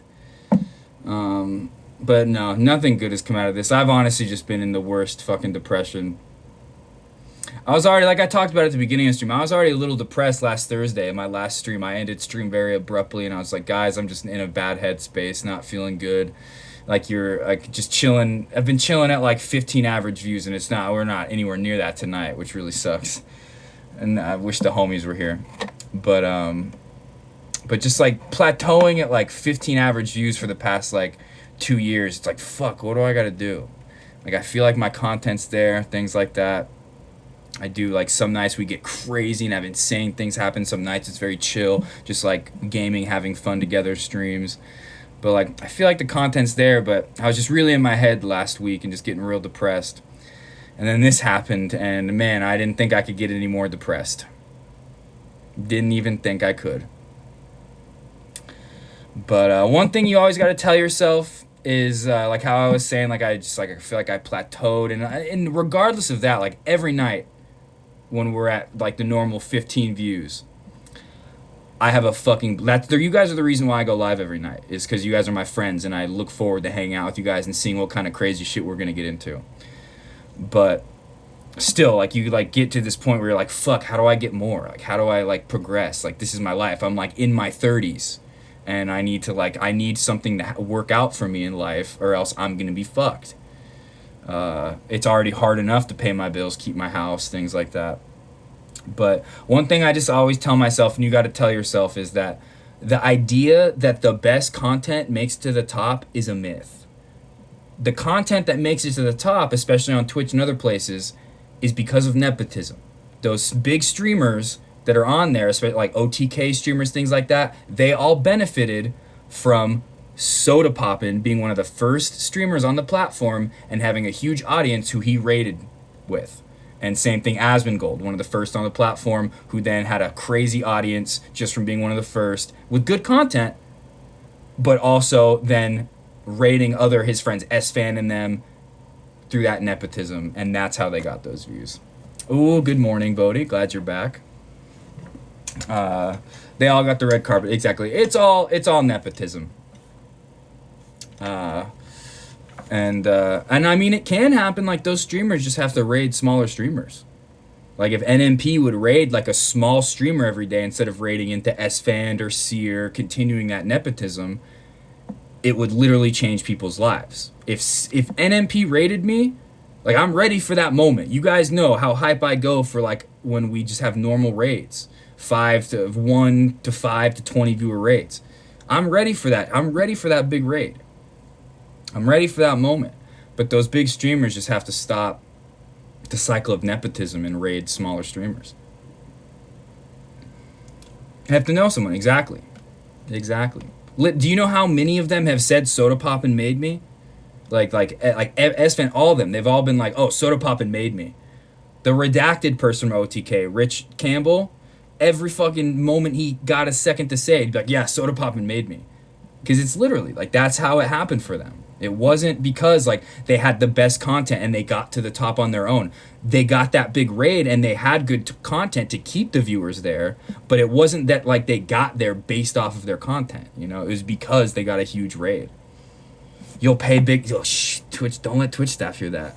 But actually, that's what I'm going to do at TwitchCon. I'm going to go with my money gun. I'm not going to bring the money gun, but I'm going to go with all my fake money, and I'm going to go up to NMP and all them and be like, how much for a raid, bro? On stream, my IRL stream, I'm going to do that. And beg them to fucking raid me. And I'm sure they'll remember me from last year. NMP will remember me. Seer will remember me, I'm sure. Because we sat there and talked to them for a while. And I'm sure once NMP hears my name, because, like, he didn't know my name last year when I met him. Like, he heard it. I told him it was Inaban. But this time, I'm like, oh, it's me, Inaban. He's be like, oh, you raid me. Like, because I raid him a lot with, like, 15 views. And he always thanks me. He always shouts me out. He's always like, Inaban, thanks for the raids. So, yeah. Shut the fuck up, Bodhi. You spend money on yourself, man. But All I want to do, all I want to be able to do is like have a platform that I can extend to you guys.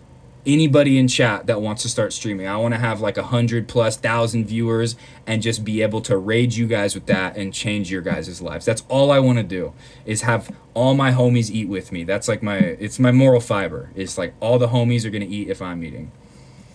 Which is why when I had that huge raid, that 1,000 viewer raid, which like I said, like that was like mainly like bots and lurkers. Like there was only like 3 people that spoke from Bosch's chat, and he had gotten raided from a bigger streamer who knows how many of those were bots or just lurkers, but he had like his like 3 or 4 mods that like went hype during that raid. But other than that, it was just a pretty just botted lurker raid.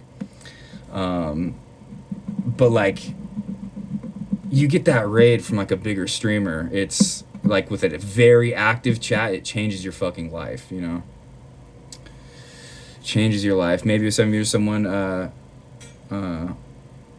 someone you know who is streaming will go raid someone and see that. Yeah, maybe. I mean, and like, yeah, I don't think I'm struggling, because like struggling in the sense of trying to grow, yeah, but like I said, I appreciate hanging out with you guys every single day regardless. But yeah, it would be really cool. It would be really cool if we could get those big raids and have all of our lives change. We will eat together. We will, dude. Sure, Lex. Yeah, let me know what's going on. You cried. Yeah, I didn't cry, but when I got that 1,000 viewer raid a couple weeks ago, I mean, I went as hype as I went for a 1 viewer or 5 viewer raid.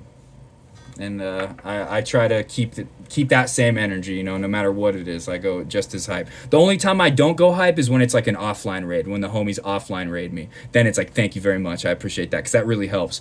But I couldn't go hype for all of those. It would just be nonstop hype. But yeah, it sucks because like usually I've been at anytime I check my analytics, and every night when we stream we're at like 10 to 15 viewers. I've been at an average of 15 viewers for a long time. But yeah, I don't know. It's just because I'm doing phone streams. It's not the normal streams, you know. That's what it is. Sure, that's what it is. But we got the real ones in here. I love Lovely Lady. She's great. She's dope. You, Lovely Lady, who was it? Munchies that raided the other day. Your community is awesome, Lexi. Very great. Yeah, people want their dark and darker content. Yep.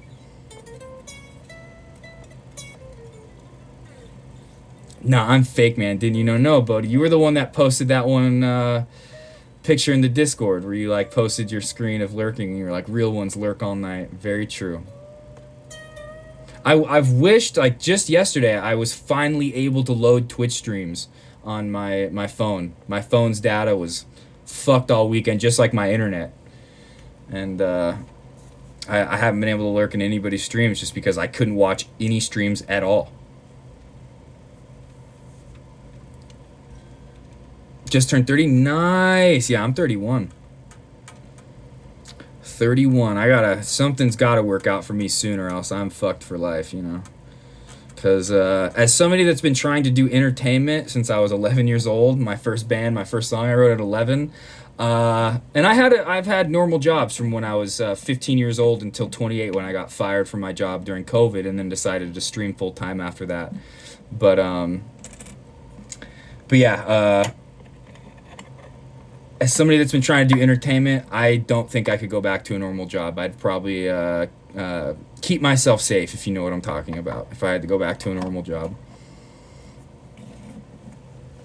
I always tell everyone my birthday. I can't imagine keeping my birthday a secret. I don't actually keep it a secret, but I make jokes around here where I'll be like, oh yeah, I'm 22.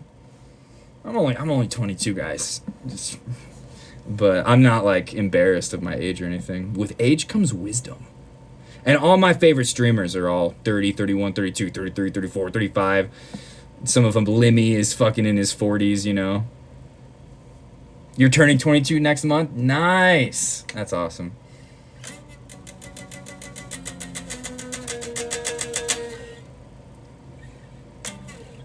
Yeah, 10 years to catch up. I mean, you're already there, bro.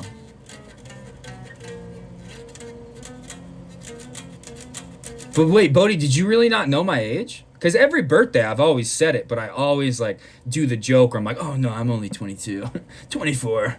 And I do that because NMP does the same thing. NMP's like, I'm a solid 26, is what he says when he's like 32. Same thing with S-Fan. S-Fan will always be like, what does he say? He's like, around my 20s. He says something like that. He's like, I'm around my 20s. Still haven't peaked yet. Yeah, no. There's a lot of people though who live by shit like that. Or like I peaked. Me, like I've had ever since I started playing music when I was 11. I've had moments in my life. I feel like I've just always been peaking. Like from when I was playing local shows in high school to then going on tour to then doing streaming stuff. It's just like always. I always try to like live like I'm peaking. You know. I would never want to be like, oh my god, I peaked. But I do look back at times like touring times and be like, I missed that. That was so fun. But I don't look at it like, oh, I peaked then. But yeah, we're all peaking all the time on acid right now. I'm fucking tripping out. Fuck Andrew. Somebody ban Andrew from the chat. One of my mods ban the fuck out of him right now. Fuck that. I hate that. Yeah, dog. Yeah, dog. Yeah, dog. Public faucet. Yeah, dog. I hate that guy. I fucking hate him. He's so annoying. Hate that guy. Oh, I found another public faucet. Let's see if it works. Oh, it works. Yeah, dog. Yeah, dog. Oh, I hate him. What up, Andrew? I miss you, man. I'm going back to a normal job because I suck. No, you don't, buddy. You just have to stream more, bro. Bro, I fucking subbed to you last month and you've streamed like 4 times, dude. Bro. Get it together. That's what you need to do. You just need to stream more, bro. No. Oh, that's another thing. Okay, I said this earlier. Mods ban Thrasher for asking for requests. No, I don't play songs. I don't. And I was talking about this earlier. There's some songs I know how to play. Paranoid. Or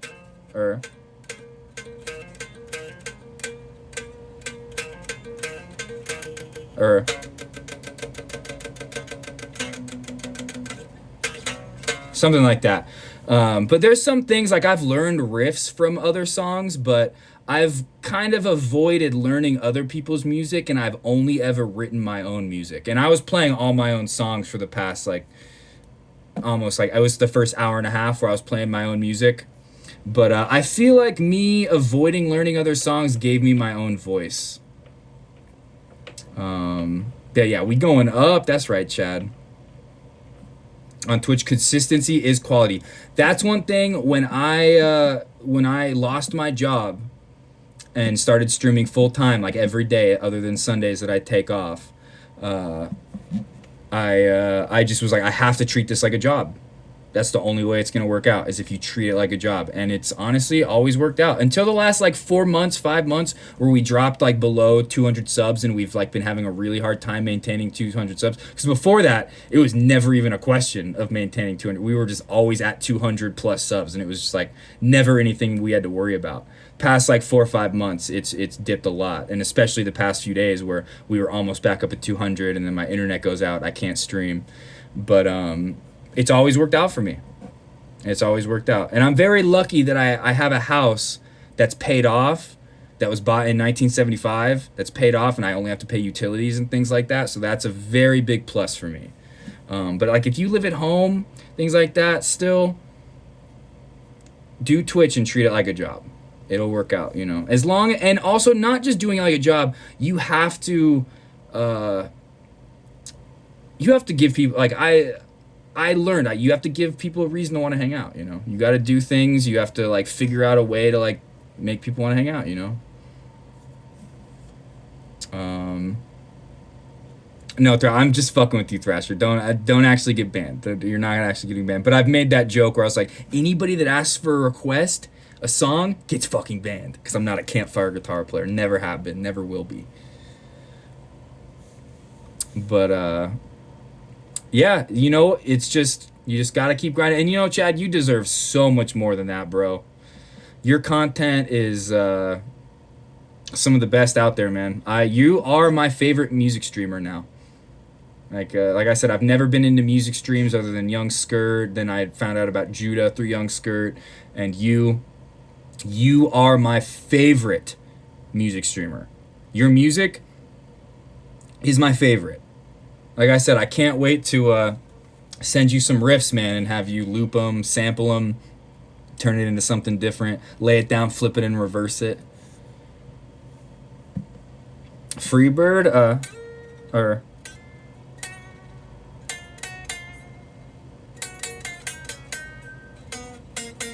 no.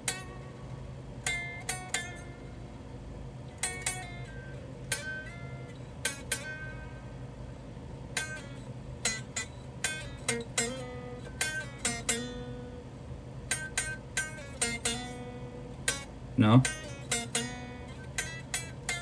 Fuck, I don't know. I forgot it.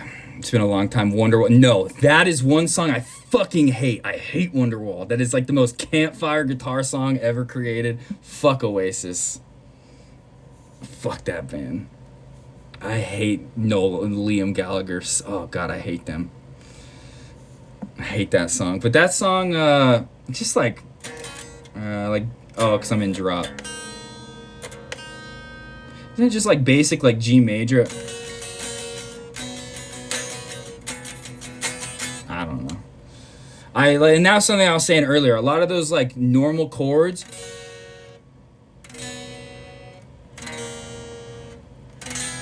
I never learned those. I never learned them when I first started playing guitar, and I always made up my own chords. And I'm really happy that I did that. It gave me my own voice. Lexi, I remember you said if we wanted to hear about your story, if you want to talk about that, you're more than welcome to. Yeah, Don't Stop Believing. That's a great song. I'm not a big fan of Journey, and that song does get kind of cringe, but it's a good song. But if any of those bands that kind of sound like Journey, I'm a big fan of Boston. That's my shit. You knew I would hate Oasis. Yeah, I fucking hate Oasis. No, I actually hate the Beatles too. I do not like the Beatles. I've never been a Beatles fan. There's a couple songs, I think on their White album, there's that one song that's like, everyone relax and float downstream, where they're like, have all these like crazy like delay and reverse effects going on that I've always fucked with, but generally not a fan of the Beatles. And I know that's a very unpopular opinion, very hot take, but just never liked them. A lot of people, like famous musicians, would be like, the Beatles are the best band ever created. I feel like that's just something that you like have to say. Brian is on vacation, yes. Here, let me make sure I didn't miss any chats. Okay, no, I think we're good. Let me go through the new ones. Dude, that is such a good idea, Thrasher. And trade, I think for a lot of people, instead of going to college, getting a trade, going to a trade school is way more beneficial. College, in your country, I don't know exactly how it is, but most countries other than America, there's some form of universal higher education where it's free or it's very cheap. In America, college is a fucking scam. It's even a scam if you're going to be a doctor, a nurse, a lawyer, but you have to go for those types of things. But I went to college for audio engineering. Scam. Okay, I should have, if I wanted to do that, I should have just went and worked in a fucking studio, okay? Going to college for it is a fucking scam, okay? I regret ever going to college. It was the biggest waste of time and money. Luckily, though, I paid my way through. Every month I was paying like $500 school payments to my school, so I never took out loans. So in that sense, I got my degree without having to take out any loans, but it took me like 9-10 years. So there's that. But biggest waste of time. I wish I would have focused on being in bands full time, because I was like trying to tour and be in music school at the same time. I'd be like, teacher, I gotta be gone for 2 weeks to go on tour. And in music school, they'd always be like, go do that. You go do that. That's way better than being here. And I'd be like, yeah, it is. You know. And I would always pass. They'd always like, I'd be like, I'll do my work when I get back. And they'd be like, don't worry about it. You're doing more work than any of these kids going on tour. But it was still such a waste of fucking time. Yeah, fuck the Beatles, Strawberry Fields. Yeah, there's some good Beatles songs for sure, but I don't think they're like the best song or best band in the world. Some Cleopatra, there we go. There we go. Yeah, the Beatles has some good songs though. But so wait, not liking the Beatles is a popular opinion. I've always thought of that as very like an unpopular hot take, but maybe. Uh, is gold? Yeah, not every song is gold like everybody pretends. Exactly. They like I said, there's a couple songs I've heard from the Beatles where I'm like, yeah, I fuck with that heavy. Especially a lot of John Lennon stuff. A lot of Paul McCartney shit is more just like sing-songy stuff that I'm not a big fan of. But John Lennon, great musician. They're all great musicians, but I don't know. You know, at first they were just like, oh my God, the Beatles! Like, oh, girls loving them. They'd play shows where everyone was screaming so loud you couldn't even hear them. It was more about, like, them being a band like that, like, people could ooh over. Oh my God, I love them. The lead singer. I hate that shit. I hate that shit. If also, a music teacher, there you go. But, like I was going to say, I think taking a gap year is very smart. Even longer than that if you need to. Don't go to college unless there's something specific, like I want to be a doctor, I want to be a lawyer, something like that. Don't go to fucking school for like liberal arts or learning how to like be a musician or audio engineering. That shit's a fucking scam. Unless your college is free. If you're in a country where it's free, go for whatever the fuck you want. That's based. But in America, where you have to go 50,000, 100,000 plus in debt, I have friends who went hundreds of thousands of dollars in debt because they wanted to move to California and go to college at some like really expensive school, and then they drop out a couple semesters later, $100,000 in debt. Fuck that, it's a scam. Go take a gap year, figure out what you want to do. Go to a trade school instead. It's way better. George inspired songs were the best. I don't know if I know too many like George Harrison inspired ones. Maybe I've listened to them, but yeah, I don't remember. Lucy in the Sky with Diamonds, yeah, for sure. Like I said, they got some good ones, but it's not in my opinion, not the greatest band ever. Like we're saying. What up, Cody? No internet still. Just going off my phone's data right now.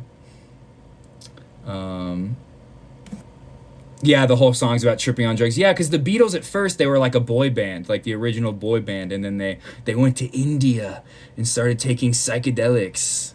Yeah. College is goated for science-based degrees. Exactly. And like I said, especially in a country where it's free or very cheap, things like that.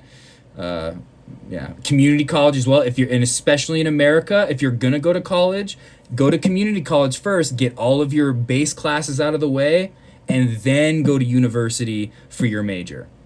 5-head, if you're actually going to do that.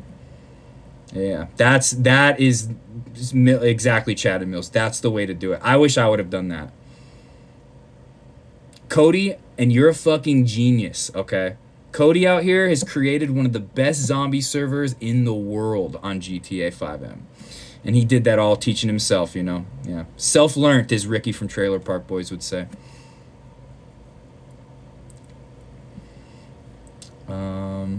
My 6 college classes for $6K. So that's crazy, because like I thought in Canada, I don't know, but I thought in Canada you guys had like universal higher education. I guess not. Other countries, it's like free. A lot of people go to Cuba to become doctors because it's free there. Some countries, it's like there's an entrance fee to get in. Like in Germany, I've always heard there's an entrance fee, but after that, it's free. Some countries pay you to go to school.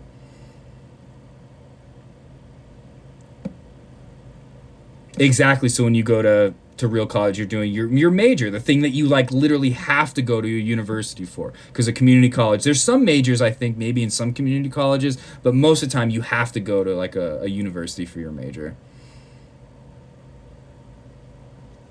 Yeah, you don't need college to teach you to be a Chad. You're already a Giga Chad. Fucking, you don't need to go to school and study Rizonomics. You already got that Riz.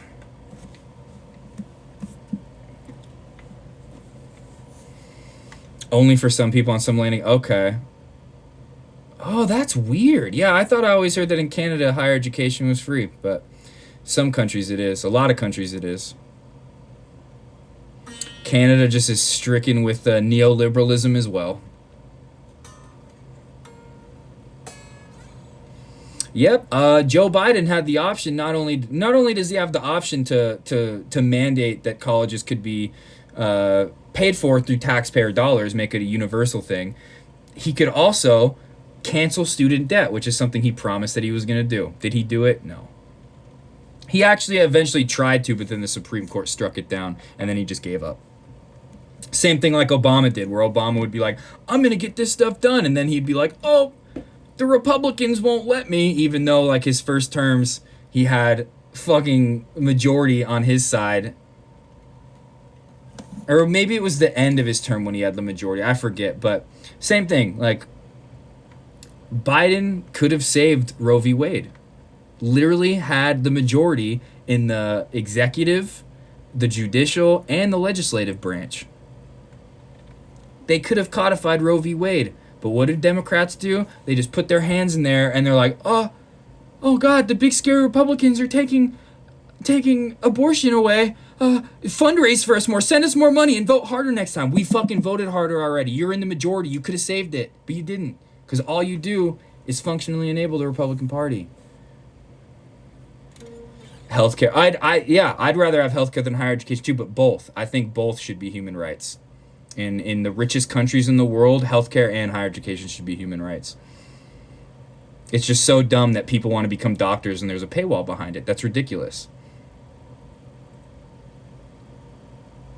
Yep, they're definitely laughing at us. But you know what? They were laughing at us way more with Trump, for sure. For sure. I agree, Andrew. It's crazy that we have Republican politicians and Democrats who don't agree with universal health care, Medicare for all, something Bernie Sanders proposed, yet they get universal health care. They get free government health care, paid for from our taxpayer dollars, but they don't believe everybody else should have it, only them. They're fucking pieces of shit, okay? And the reason why they believe that is because they're paid millions of dollars from the health insurance companies to keep it private. That's why. That's 100% the only reason. It's because our government is run by corporate interest. That's it. In America and other places too, some places. But other places, they don't let that happen. In some countries, say a manufacturer of baby food poisons a bunch of babies. Oh, guess what? Guillotine. Oh, you're polluting the environment? Guillotine. You're dead. We're going to murder you. Good. Or throw you in fucking prison. Good. Do that. That's what we should do.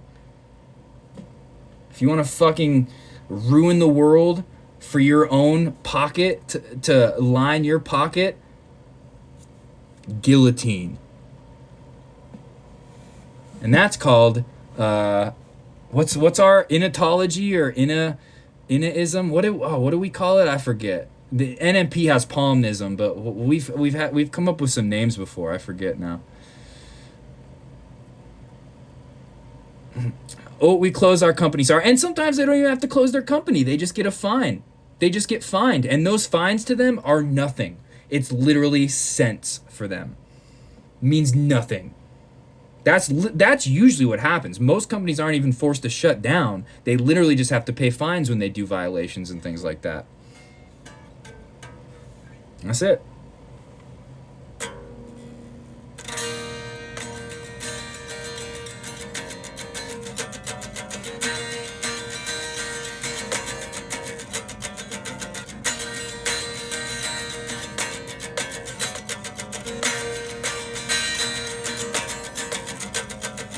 But yeah, like we were saying about college, you want to become a doctor, you should just be able to become a doctor. Like, go to school for it for free. They should pay you to do it because you're a W for society. You want to be a nurse? One of the most, the important jobs. Same thing with being, like, a teacher. You should be fucking paid to go to school to learn that. And then teachers, of course, should be paid way more than they're already paid. It's ridiculous. Just today, I saw in my city, there was a school that canceled school today. It was like an elementary or middle school. They canceled because not enough teachers showed up because they're doing like some kind of a planned strike or something like that. Good.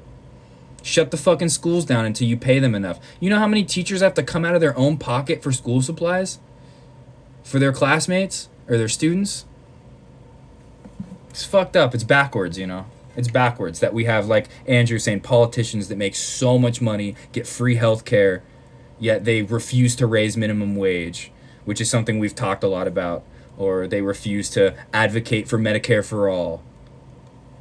Things like that. And it's because, like I said, our government is bought and paid for by corporate interests. That's it. Bernie Sanders, when he ran in 2016, before 2020, Medicare for all was his slogan. In 2016, it was Citizens United. We need to kill Citizens United. What Citizens United says is that a corporation is the same thing as a person, and they can donate as much money as they want to a campaign. The only reason pieces of shit like Mitch McConnell are constantly get reelected, hopefully that guy fucking dies on fucking TV. I hope he has a fucking stroke, falls over, and we see him bleed out on the fucking floor. Okay? But the only reason pieces of shit like him keep getting reelected, it's not because they get the most votes. It's because, one, they suppress the most votes, and two, they have corporate interests that just fund their whole campaigns to where anybody that wants to run against them can't keep up.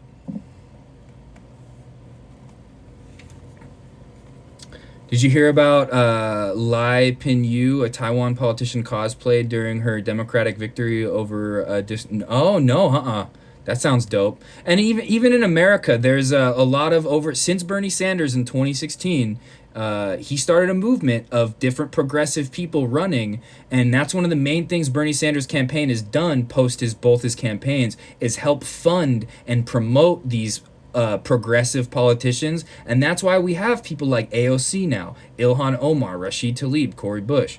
That's because of Bernie Sanders' movement. AOC was a bartender, bro. Literally from the working class. That's what we need. We need people in the working class becoming our legislators. We don't need more fucking lawyers. We need literal working class people and scientists. There's a liberal named Jackie Rosen in my state. She's one of our senators. She's not the best. She's definitely a lib, for sure. Definitely a neo-lib, not a progressive. But she's at least a scientist, you know? Our government is filled with lawyers. Oh shit, I need to plug my phone in. It's about to die. I think we're good.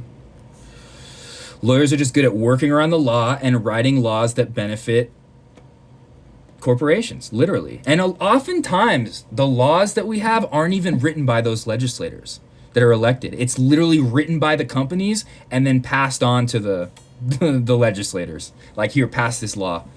Oh, you need a new yacht? We got you, bro. Or you want to go golfing all the time at this country? Oh, here, paid for. Your country club, paid for. Such bullshit.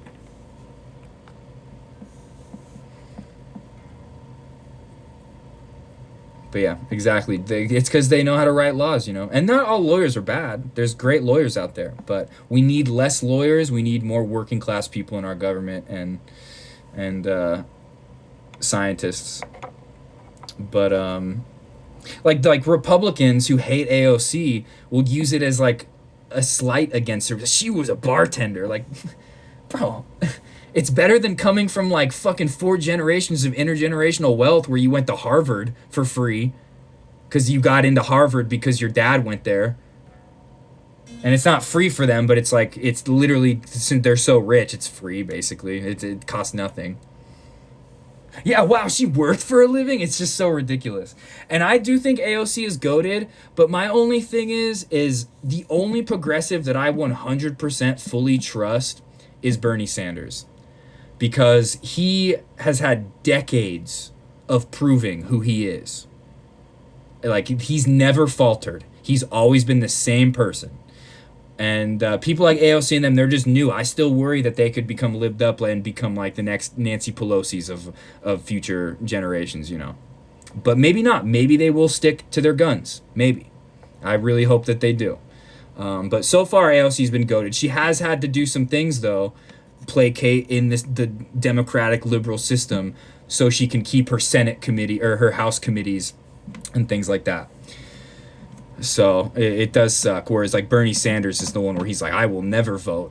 Like, no, he has had some votes where he's had to vote with Democrats on bullshit. But It's he's the one. I know Republican friends, people that grew up listening to Rush Limbaugh, horrible pieces of shit like that, who during Bernie Sanders' first campaign were like, "Oh, out of everybody running on the Republican and Democratic side, Bernie Sanders is the only trustworthy person." Even if they didn't agree with his politics 100%, they would say, "Yo, he is honest. He says what he means what he says, you know?" And he's not lying. He's gonna do what he says he's gonna do. He's not gonna be like Obama, where Obama runs on the most progressive campaign we'd ever seen until Bernie Sanders, and then right when he gets into office, just gives it all up and is like, "Oh, sorry, I'm gonna be friends with the Republicans, John Boehner and Mitch McConnell, and anytime I can't get something passed, I'm just gonna say it's because they won't let me." But it's really because he didn't try hard enough to get anything passed. Obamacare, as good as it was for some people, like even me, it got me on Medicaid. It expanded Medicaid. It got rid of pre-existing conditions, stupid bullshit. It made it to where people could stay on their parents' health insurance until 26. It was still a Republican healthcare plan. It was literally Mitt Romney, his opponent, the Republican opponent. That was his healthcare plan. It was called. I forget what it was called then, but it was literally written by the Heritage Foundation, a conservative think tank. And then Obama just adopted it and added a couple little liberal things to it.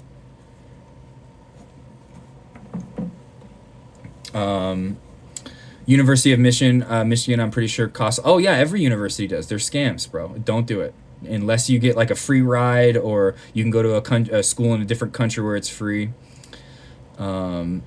I'm just worried about Bernie's age because I like the idea of younger gen getting into politics. That's a good conversation. A lot of people talk about term limits on people so we don't have all these old fucks in there. But just look at him compared to Mitch McConnell or like Dianne Feinstein. Bernie Sanders has all his mental faculties. He's still very sharp. He's somebody that even sharper than Donald Trump, way sharper than fucking Joe Biden. Joe Biden's a sleeping bag of shit, dude, shitting his pants every day. Okay, that guy literally will be doing a speech and turn around and start talking to the flag. He's a puppet being propped up by his cabinet. But Bernie Sanders isn't like that. He's still very with it, and he is somebody where like if term limits were put into place, it would kill him. Like not like literally, but it would like kill his movement. And so that's why I don't believe in term limits. I think the only way to get rid of the horrible shit in our politics is like we said earlier, and Bernie Sanders' original campaign, ending money in politics, ending Citizens United so corporations can't run our government. The only reason these old bags of shit like Mitch McConnell and even Joe Biden get elected is because they have a bunch of money from corporations behind them paying for their campaigns. That's why. So if you got rid of money in politics, a lot of these old people would not continuously get reelected, and you would have newer, probably younger people in there. But I don't really believe in ageism. I think somebody like it, ageism is not the same thing, ableism, anything like that. Not a fan of that. I think ageism would just get rid of good people like Bernie Sanders, who are literally just as sharp mentally as they were 20, 30 years ago. Do you think Bernie says what he says because he believes he won't get into office? No, I think he truly believes in what he says, and if he got into office, he would work to get it passed, anything that he says. It would be a struggle because he'd have he'd have a Republican House and Senate against him. But one thing that was good about Bernie is he was really good at mobilizing people. When Trump was trying to get rid of Obamacare, the Affordable Care Act, Bernie was one of the main reasons that stayed around because he rallied people to show up at their local town hall meetings, their local senator, House representative meetings, and even Republicans were sitting there yelling at people like Mitch McConnell being like, my fucking wife, who's 70, benefited from the Affordable Care Act. You're not taking her health insurance away. So Bernie was very good at mobilizing people and could get things passed in that way. What up, Mixable? Mixable, I wish we could listen to some of the music you've posted right now, man. You know what? I'm done. I was playing guitar for a long time here. I want to play some music while we talk. Play some Weatherbox.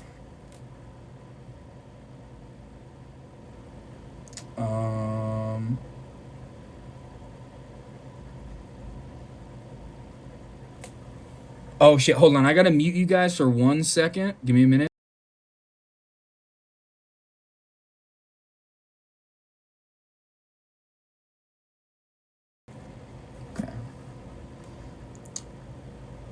Sorry, I had to connect to my my little Bose speaker, and it says my full name. Yeah, literally, dude shit his pants and had to walk off stage. But that's not Bernie Sanders. Bernie Sanders did have that heart attack during his 2020 campaign. But let's be real, he got hit with the Hillary Clinton fucking heart attack gun, okay? That's what happened there. In-N-Out. Oh, In-N-Out Burger is the best. I love In-N-Out Burger. Honestly, I was gonna go last night, but then the stream started to die a little bit into it. What up, Drew? Welcome back. Dude, it's okay, Drew. It's okay. I'm fucking not feeling my best either, but you guys being here with me is making it so much better. Rack, what up? Dude, you changed your name back. Let's go. We got Rack Redox in the chat. Oh my God. I saw you say that in the Discord too. It's been hard for me to reply to stuff. Until yesterday, even getting stuff to load on my phone's data, like Discord, it would take forever to load new shit in Discord. Anytime I made a post in Discord, it was taking forever. Why is the music not playing?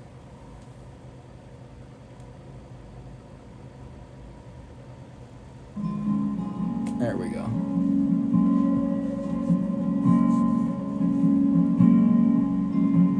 Discord eats data, yeah. And I think not only like my internet is down, but I think T-Mobile was having issues with their local 5G. Because like my 5G was constantly getting turned off and going to LTE and different things. Just yesterday, I started being able to load Twitch streams again, which is why I went live. I was trying to go live on my phone all weekend, but every time I would try to go live, it would be like no connection. And it's like, dude, I'm on my 5G.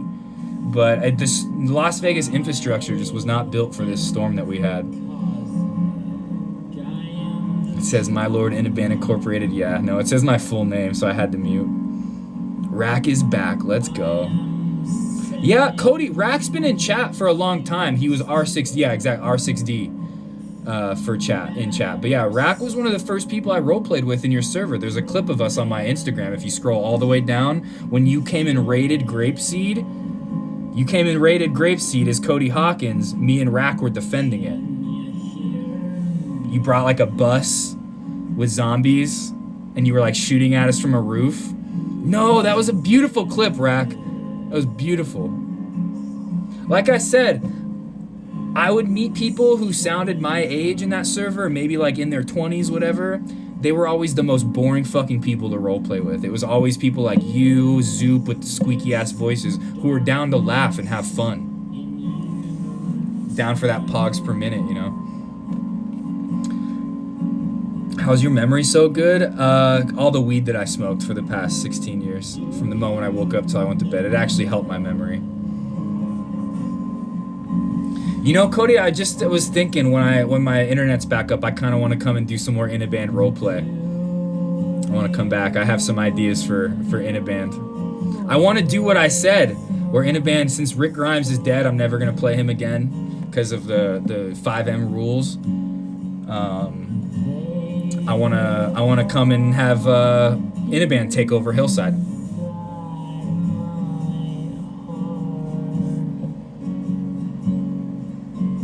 Your normal people, Rack, I hope you come and join us when I do In-A-Band roleplay. Were you here when I did that a couple weeks ago? Where I literally made a character that looks like me. I had my normal hat on, like my blue jacket, black sweatpants, white shirt, and I was going around just roleplaying as In-A-Band. It was fucking hilarious. It was like the funnest time I've ever had in roleplay. It was so good. Okay, might have went to bed. It was a good night. It's on YouTube. I posted the whole thing on YouTube, In-A-Band TV. If you do !YouTube, it'll come up.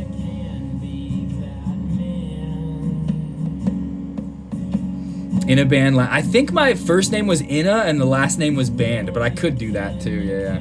I should have made it In-A-Band gift subs or In-A-Band Twitch Prime. But yeah, that's my YouTube channel where I post all that stuff. And like if you just type in your search bar like In-A-Band TV, GTA roleplay, it'll come up. We only did it one night. But yeah, I want to come and have In-A-Band take over Hillside as the new leader. And then that thing that I talked to you about, like, you know how I did the advertisement, the sponsorship for NGF? I want to do that with the Undead MC as well, but I don't want to talk about it, but I want it to go the way I told you. Like, role play it however you want, but I want you to do like what I said and then improv it from there, you know? I don't want it to go like the NGF one did. Do it, but that's the thing is, so I was walking around as in a band and I would like, you know how there's that emote for the phone? I would just be walking around and I'd be like, oh, I'm talking in my chat right now. I'd be like, oh my god, we got freaking Rack in the chat right now. Rack, look what we're doing, it's a zombie apocalypse. It was fucking great. I think I do. It should be, my channel should be at Inaband TV, like youtube.com/@InabandTV or whatever. But maybe that's not the link maybe I need to change that. I think I need to just add that, because that is what it is. I did change that in my YouTube dashboard. Oh, if the music's too loud, let me know. Like, if it's too loud over me, just let me know, because it's pretty close to my mic.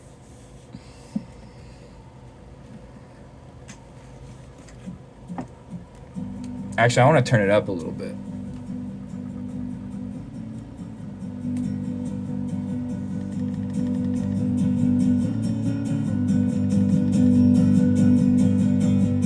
This is a band called Weatherbox. I almost got to be in this band.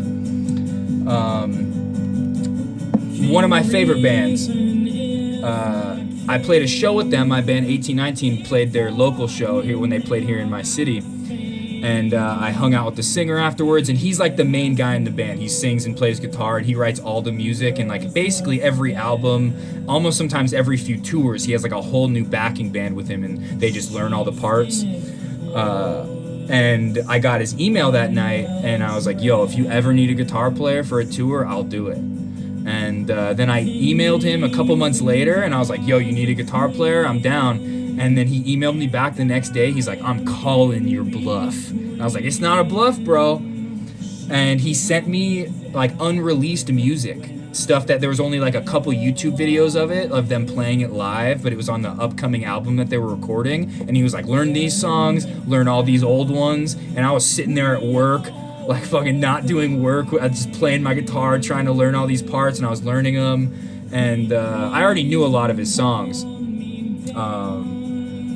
But then he stopped emailing me for like 2 weeks, and then he finally emailed me back, and he was like, oh, I found a guitar player in San Diego where he lived who could do it, and it was just easier than me having to drive down there like to practice. So missed out. But that tour, he's like whacked out on drugs. I don't know if he is anymore, but he was. That tour, he was like the band that was playing with him and the other band that was on tour with him, the supporting band, was saying how like he wouldn't even show up to some of the shows. He would be like tripping on acid, like walking around the city, and he would even be like on their band's Facebook posting these like stories of like how he like met like a pixie woman that he was like walking around the city with in the snow, or like so the bands would say that he would be, after their sets, would be laying like face down on their merch table, shit like that, just fucking out of it. So it would have been still a really fun tour to go on, but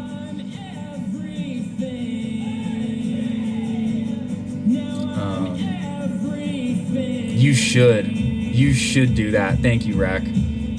Got any nice books? Yeah, I have like a whole bookshelf right here.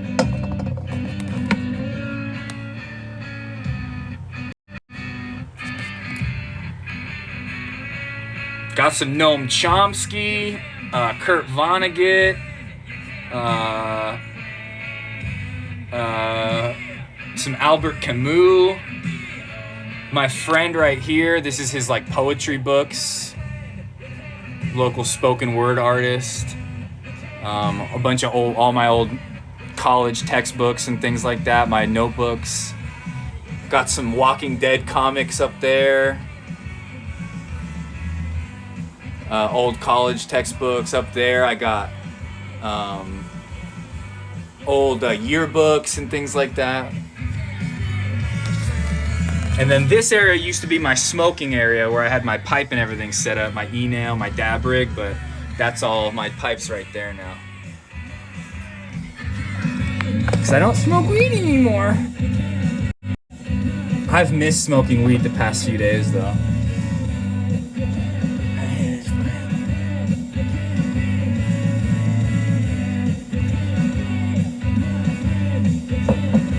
But like I was saying, yesterday on stream, I tried to hang up this mirror, epic fail, trying to drill those screws I had into this plaster and then brick. The screws all broke. I got some thicker screws. Instead of drilling the screws directly into the wall and hanging up the mirror on the hooks into the screws, I got these plates that I screwed into the wall and then onto the back of the mirror and hung it up.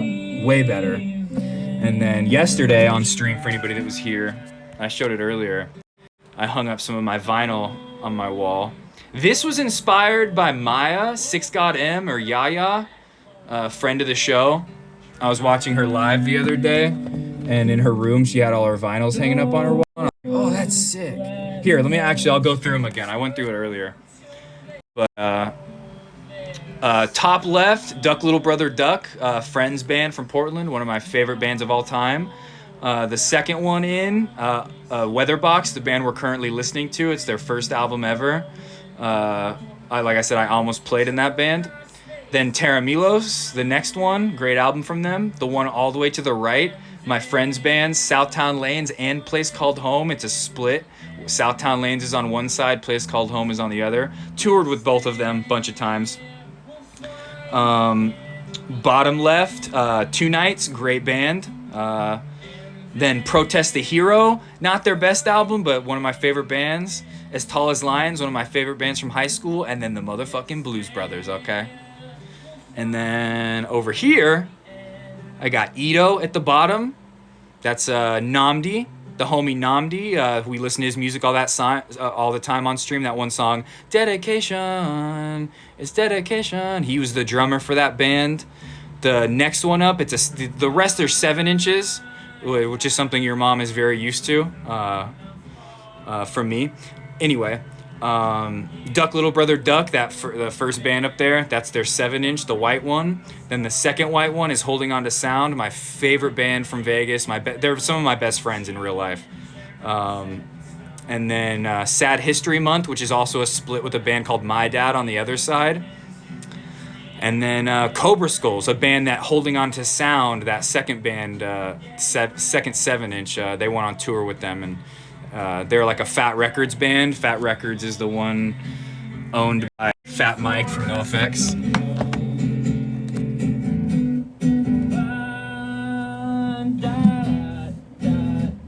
Oh yeah, EOD is so different now, and it's honestly better, way better in my opinion. Alright, let's fucking.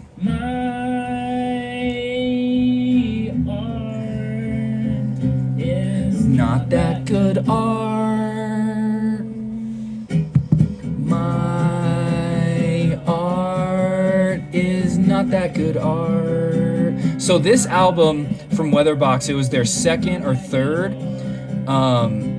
They had recorded it, and then all of the recordings got lost somehow. So then he re-recorded a lot of it in his room, and some of the songs he just like made acoustic songs instead of like the original electric versions. So the first like couple songs on the album are all acoustic, and then it goes into electric like out of nowhere, and it's so sick. The next song is where it goes into electric, and it just comes out of nowhere. It's one of my favorite albums of all time. It's called The Cosmic Drama. So good.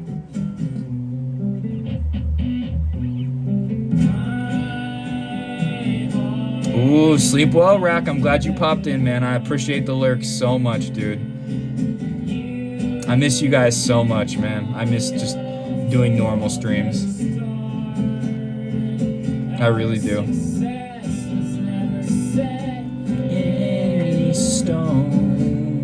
This guy, though, Weatherbox, his name's Brian Warren. He's got a very fucked up sounding voice. I think it's beautiful. I love his voice. But, he's like the Bob Dylan of this generation, with his songwriting and even his like kind of fucked up voice. He's a big fan of Bob Dylan too.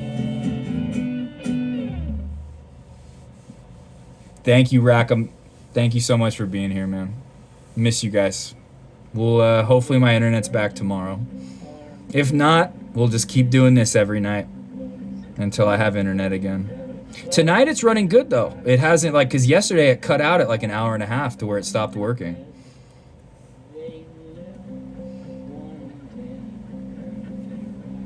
Ooh, the fucking double whammy, that lurk and the offline raid. You're the best, man. You're the best.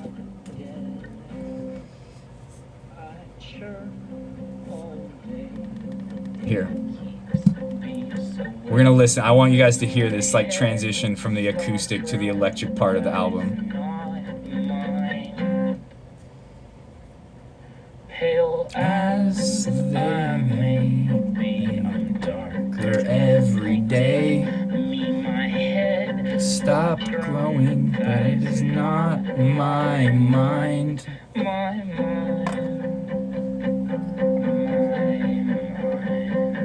Oh, nice, Cody. Yeah, cool. Are you gonna do 5M stuff, or are you just gonna do like story mode?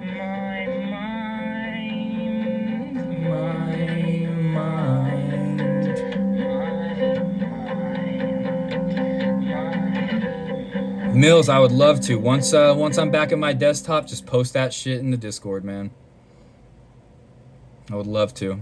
Right there.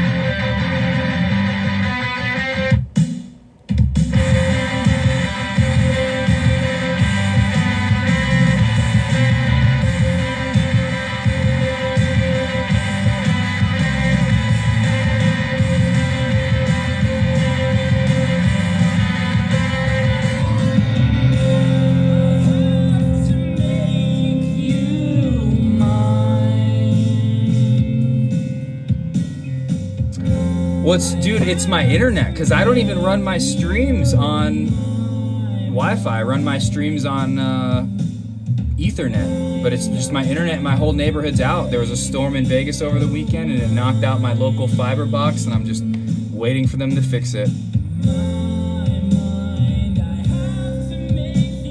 Yeah, heavy riffs, yep.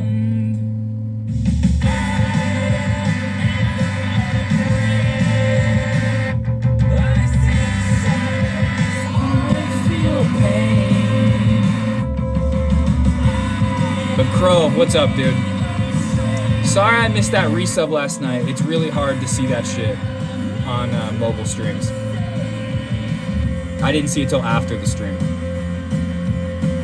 Streaming on Wi-Fi is fucked, for sure. And it's, you know what's even more fucked than that, though? Streaming on phone data. 5G. Take that much time to open my eyes alone.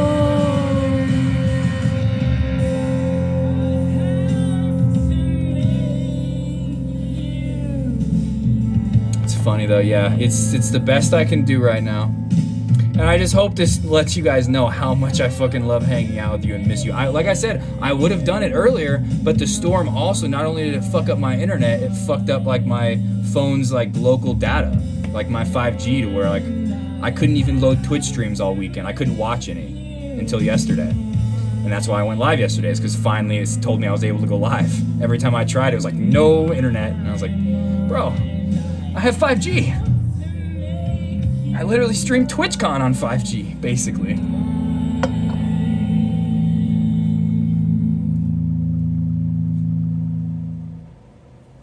Yeah, right. Kitchen stream at 2 a.m. So, oh, you know what? I found an app called, I think it's VOD Ninja, to where when I'm live on my desktop, I can literally just switch to my phone and have my computer desktop like still running the stream. So we can like go and like if I want to go cook in the middle of the stream, I can. We're gonna start doing that. I'm also gonna start, I have it set up in my office now to where I might start streaming on TikTok at the same time as Twitch. All you guys that hang out with me in Twitch though, keep watching on Twitch. Don't go start watching on TikTok, because the TikTok is just gonna be the camera pointed at me, because I'm only at 1,000 followers on TikTok. So I can't use the TikTok studio, so I can only use my phone to stream. I can't stream like my game. So So it's literally just gonna be my phone pointed at me while I'm like sitting there staring at my monitor doing stuff. But I'm gonna do it at the same time as Twitch, I think. I have worked on some things. I have worked on a few things in the past few days, but I would give up all the things that I worked for just to like have to have been able to stream normal this past week. But yeah, we're gonna have like the TikTok live. I'll be doing that. But then if I want to like say like we're streaming on Twitch and I want to go into my kitchen, I'll be able to just seamlessly transition to my phone. But wait, what do you mean paywalled? How's it paywalled? Explain. I love you too, Fourth. My fucking best homie, dude. So you can, once you get to 3,000 followers, then you get access to like the TikTok studio. But if you're only at 1,000, you can't if you're not at 3,000. 1,000 gives you access to just being able to go live on your phone. Which somebody follow botted me on TikTok, and I got 1,000 followers, so I'm just gonna utilize it, you know. That's the only reason why I have 1,000. I only had like 500 or something like that before, and then somebody follow botted me.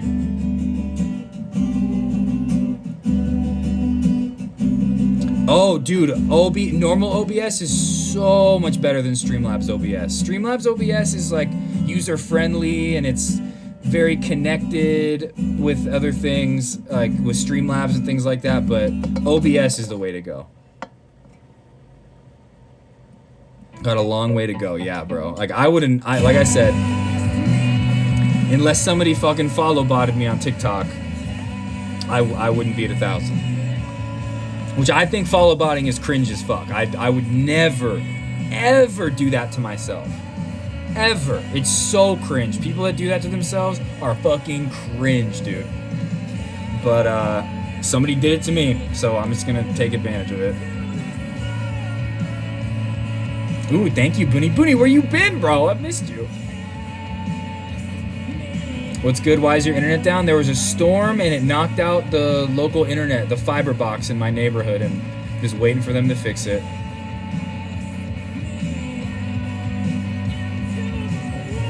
Yeah, I don't know anything about metal. I don't know what that is.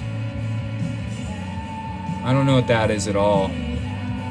What do you... Oh, for clipping? Yeah, Twitch has like a clipping system.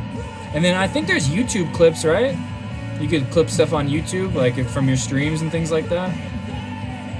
But then Twitch recently added that new like clipping feature where you can turn your clips into vertical phone clips.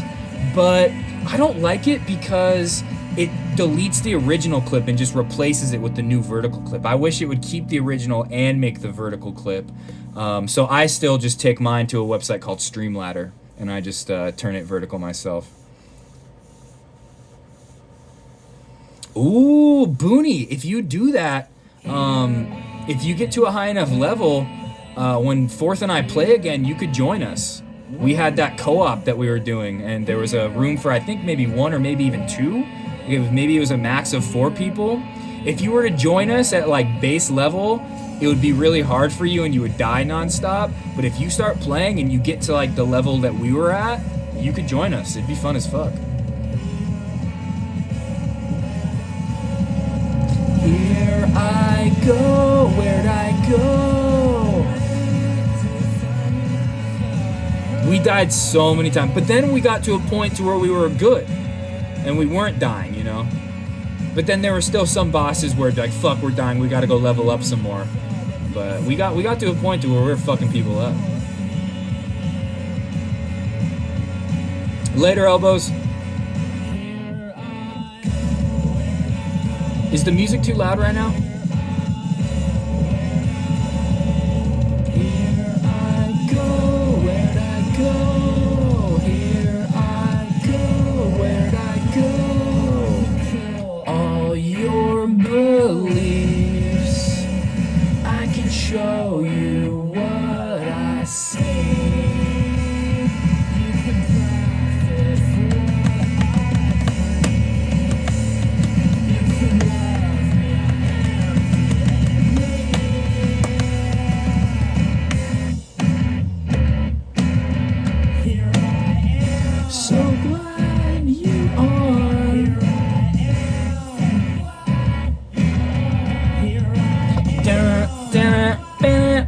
Oh, such a good chord progression.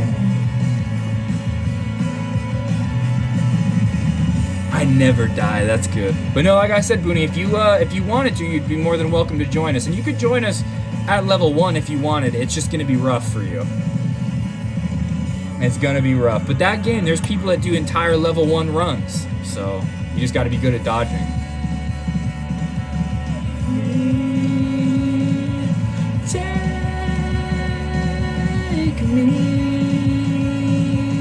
Take me to your darkest place.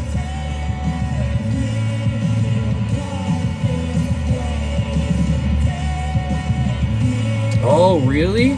That sucks. That's how it was when I went to high school too. We just used to sneak off campus. Like once we all got cars in either junior or senior year, we were leaving. We did school every day to go to the band room and practice. Every single day almost. We would leave early to go have band practice, or go to lunch, or we'd go to lunch and then go to band practice. But they changed that in Las Vegas in like my mom's generation, because kids would go out for lunch and they would die. They would get in car accidents and die. So in some ways it's good.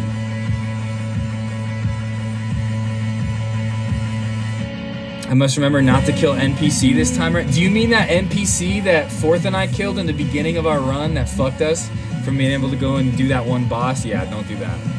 Don't do that. Didn't Bent tell us to do that? Bent was like, kill him, and we're like, alright, let's do it. Fucked.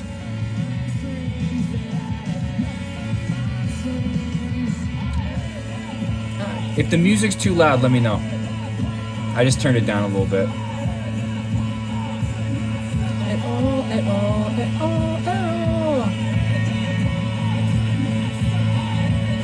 Cody, I can't wait. And dude, I know you got family that lives out here, so if you're even ever out here just for hanging out with your family, you know, I'll take you out to dinner, man. We'll hang out. The first guy and the samurai dude? Yeah, don't do that. Don't do that.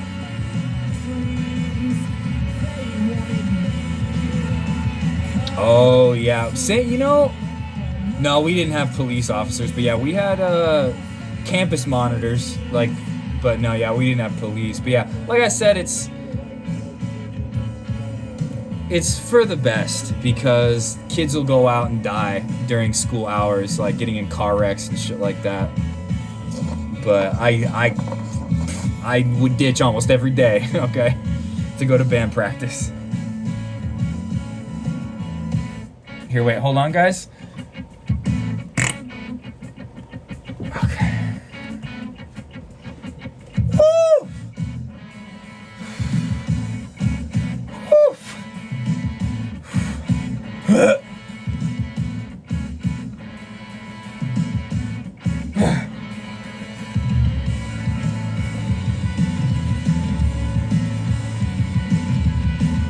Okay, dude, jar that up. That was wet. How much are you sweating? I'm not really sweating. I just gotta, I've told you guys, ever since my hemorrhoidectomy, my farts changed, okay? Shit used to sound a lot tighter. Now it's a little bit looser down there. I got kind of loose and noose ever since then. My farts changed. Booney, I wish I could smell it. I wish I could be there to smell it.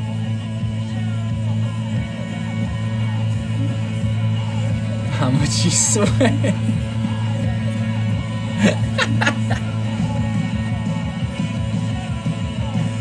Oh man, I fucking love you guys.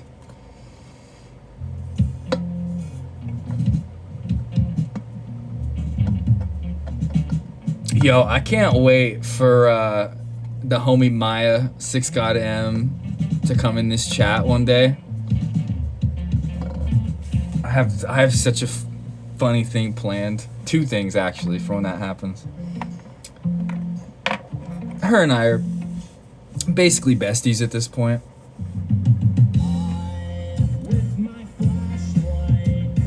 Still waiting for Cyber Stephanie to come in and hang out too.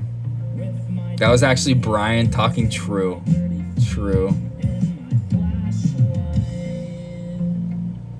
Has anybody come in with anything? Hold on, let me check the event list. I know Bent came in with the 5 gift subs earlier. Okay, no, I haven't missed anything.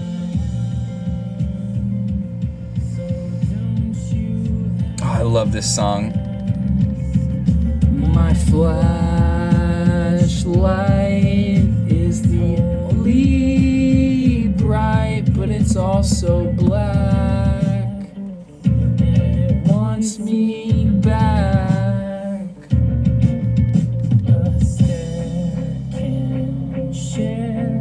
What's in long dreams?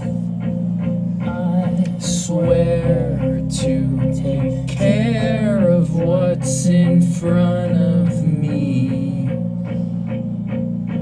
A stare from the guard tears me apart and I squirm. I never learn to raise from behind. I'll roll up and shine and I fall down through your hall. And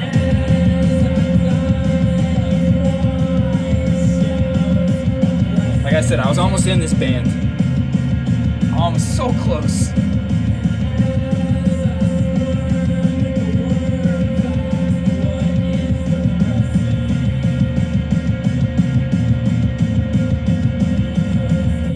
The singer of this band is actually named Brian.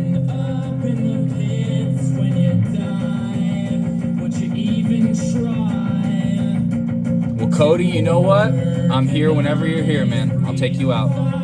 We'll go on a date.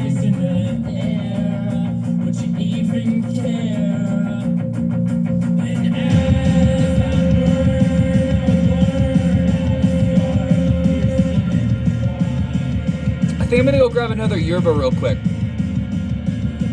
And like I said, if the music gets too loud to where you can't hear me, or it's like I'm like yelling and you're having a hard time hearing, tell me.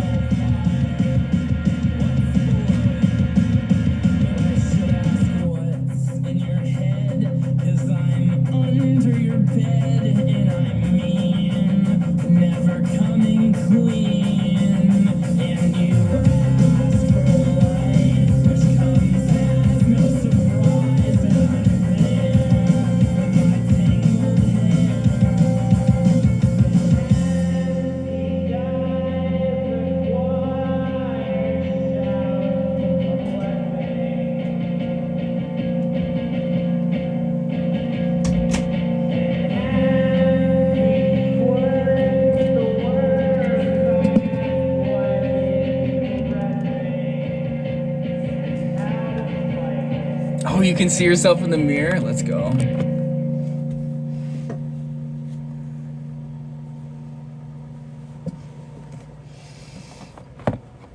Should we get in bed together? You guys want to get in bed with me? I'm sure you guys would love that.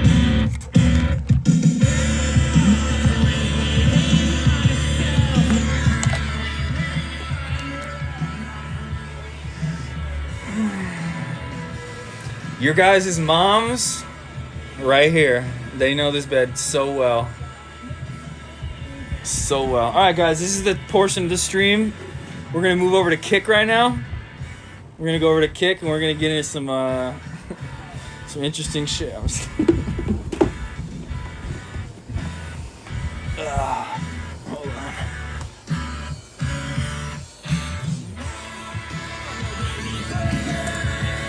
on. Ooh! Your mom loves when I got chocolate on deck.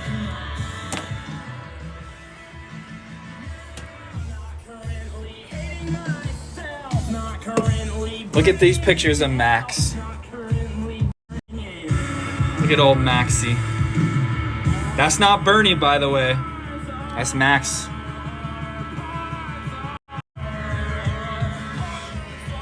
All our parts are making good, make good.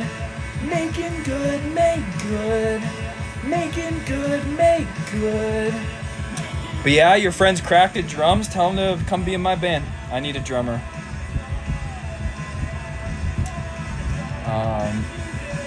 No, I don't know anybody that's gone to Area 51. I've only seen videos like we talked about a couple weeks ago. But yeah, this is literally, my arm is right here around your mom, and then it's like, anyway, so when she's slobbering on me knob, mate, when she's slobbering on me fucking meatballs and sausage. Later, elbows.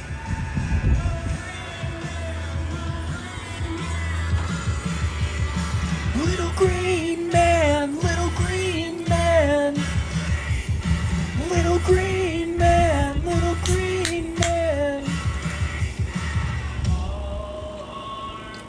I just spilled some on me.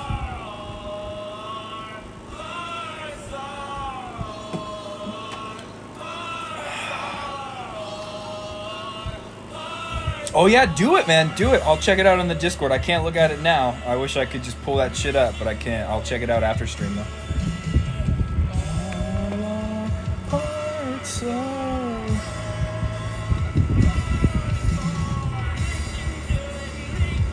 Damn, we've been streaming for 3 hours? What the fuck? I was thinking about going to In-N-Out, but I had a really big lunch today. I went to Outback. I got some Outback, and I'm like still full from that. I like don't want. I even have leftovers. Like so, like going to In-N-Out would just be like content. And it's like I don't want to just be like, let's go to In-N-Out just for content. I'd want to go and actually like enjoy the food. So maybe if my internet's not up tomorrow, which I'm really hoping it is, but if it's not, maybe we'll go tomorrow.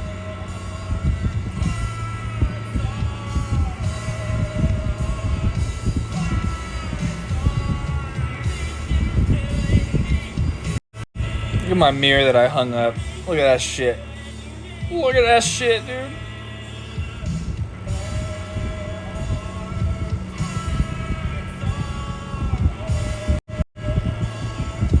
And my fucking records that I hung. It looks so sick, dude. W Maya, W6 God M for giving me that inspiration.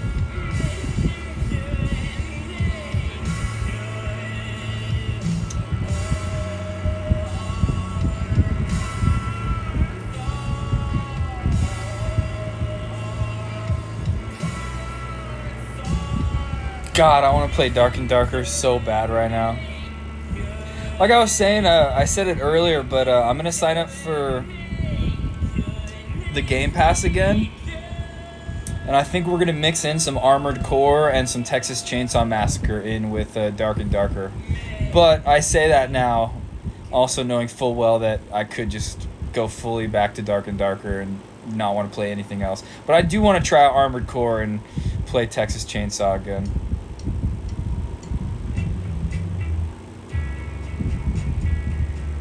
Brian's mother tongue. Fart knees. Sorry, I just saw that. I'm going through making sure I didn't miss anything right now.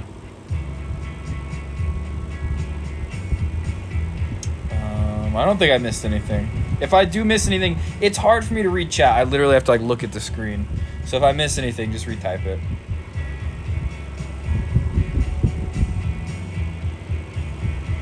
Me at this angle, I'm like, oh. Let me go up angle, looks better. I just love it when your guys' mom is just right here with me.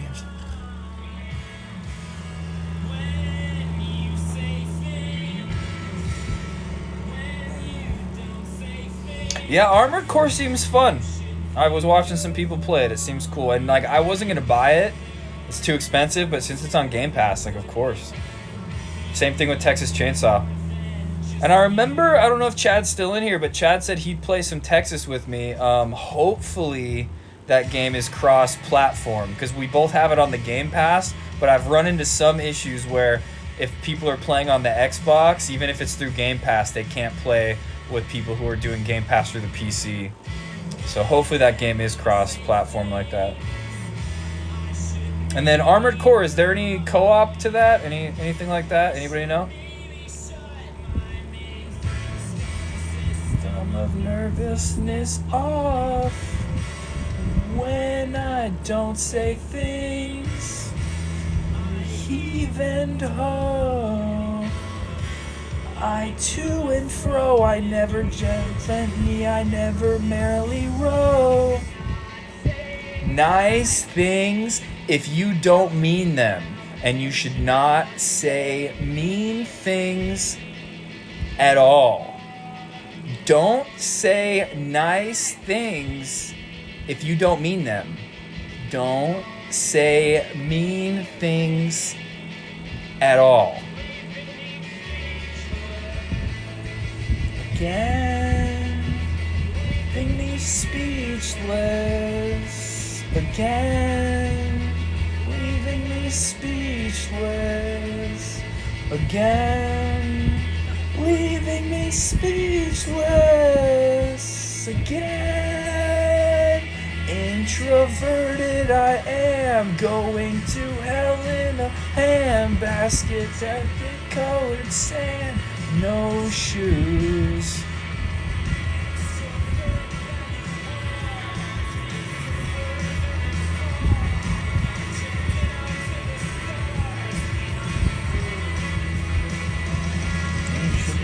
Say nice things if you don't mean them, and you should not say mean things at all.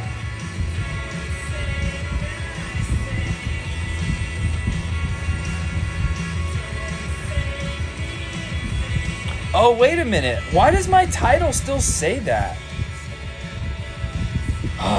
I literally changed my fucking title to where it didn't say hanging the mirror. I fucking changed it. If anybody, I don't know, it's so late now, but if any of the mods want to change the title to what I posted in the Discord, I'd love you. If Booney or Fourth or Zoop want to do that, the title in the Discord for the Go Live was different than what's currently there. We already hung the mirror yesterday. I hung the vinyl yesterday.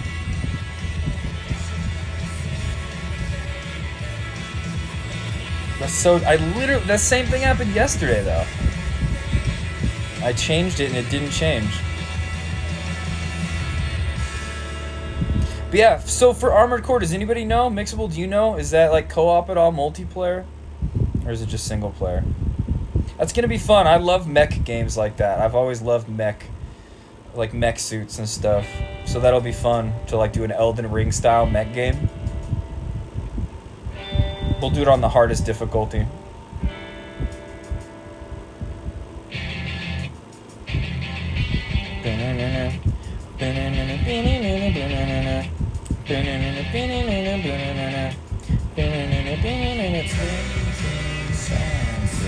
Every stain I got.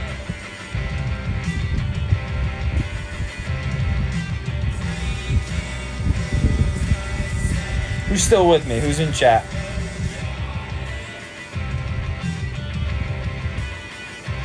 I wish there was a way I could see the viewer list like I can on desktop. But who knows, then I'd see like Cyber Stephanie or somebody like Maya hanging out in the chat. I'd be like, I'd get all nervous.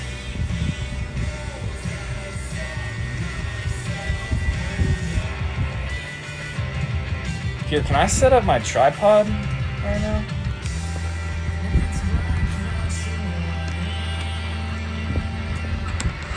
And it is that you will get. If it is black that you're wanting. Ah! Ah!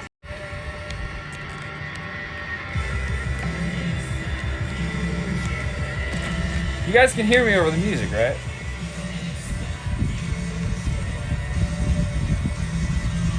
Oh, okay, cool. Good to know. Good to know. Oh shit, is my fan too loud? Can you guys hear the fan really loud? Because I'll turn that off too. Let me know. Yeah, I'm gonna turn it off. Just preemptively. That was probably really loud.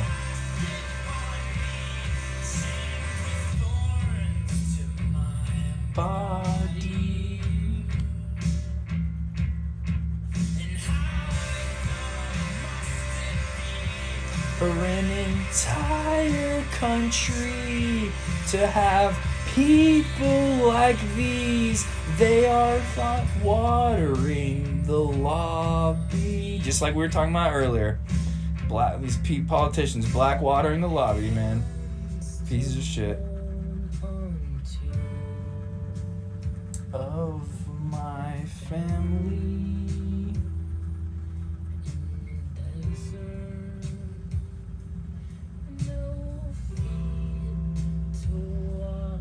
Oh shit, I just realized.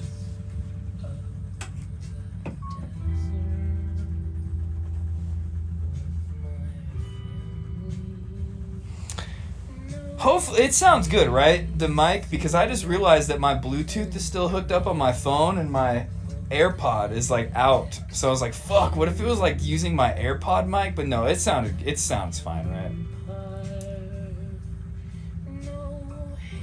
I'm pretty sure it's using this microphone right here. Like when I tap on this, you hear that?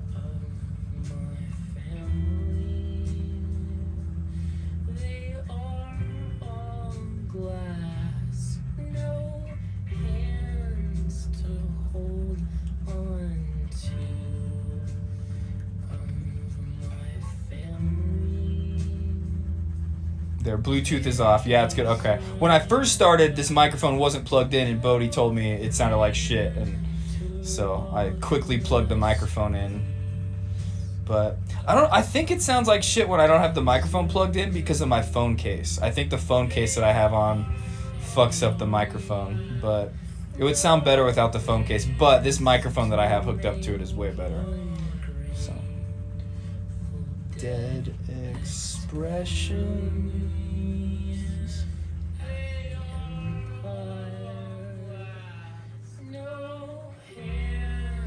To hold on to family. They are all glass, no hands to hold. Thanks for hanging out with me, guys. I don't know how much longer we're gonna go tonight, but I miss you guys so much. It's been rough. It's been real rough. State and Revolution, who's that by? Like I showed earlier, I got some Noam Chomsky books. That's as deep into theory as I usually go, though. I've never read any Karl Marx or anything like that. I'm not a big theory Andy.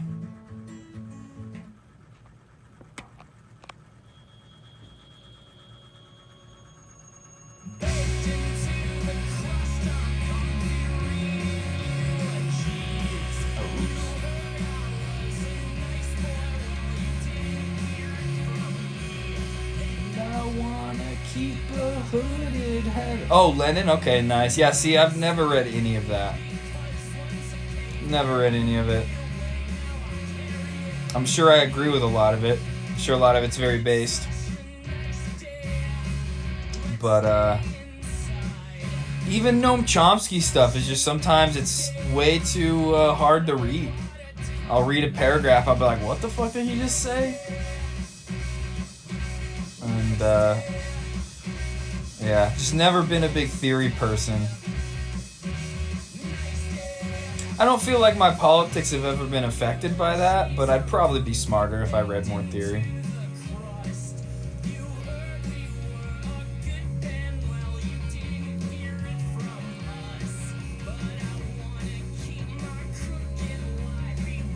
This is the album now. It's in a new album now from Weatherbox. This was the one that he sent me, like, unreleased early when he wanted me to come play on tour with him and play these new songs before the album was out.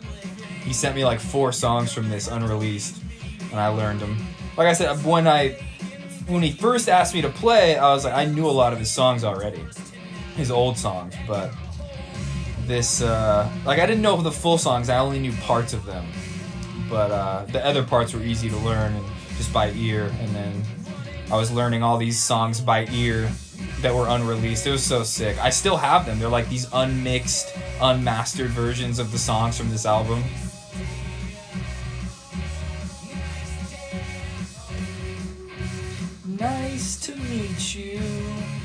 Now go away. I wanna be alone. Such a nice day.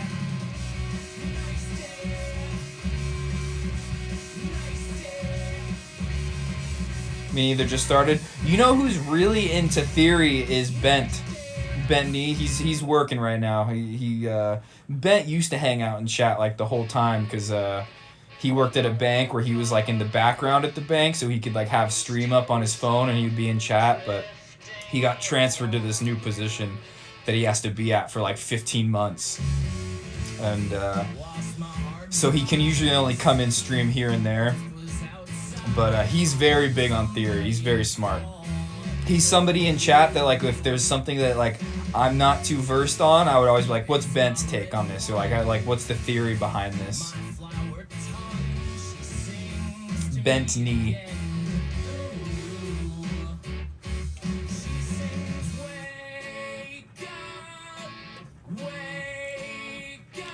Guys, what's up with fucking Dr. Disrespect and that piece of shit fucking towhead looking guy? Pronouns in Starfield. Does Dr. Disrespect not realize that his name is literally a fucking pronoun? Like, pronoun just like a basic part of English language? Fucking dumbass. The bomb, bro, where you been, dude? We've been here for like 3.5 hours, dude. I've been waiting for you, baby. I've missed you. I'm in bed. This is where me and your mom usually hang out. I was actually just about to transition over to like the kick portion of the stream. So get ready for that. Because your mom's not here with me right now. So you cheat on me in Dark and Darker, I fucking cheat on you with your mom, okay? I miss you too, man. Past 2 nights have been nice, streaming from the phone, hanging out with you guys. But phone streams are nothing compared to the kind of fun that we get into on the desktop. You don't cheat on me. You were literally talking about cheating on me with Fourth in the Discord. But you know, it's okay. We could be a throuple, whatever it's called. We could, you Fourth and I could be polyamorous.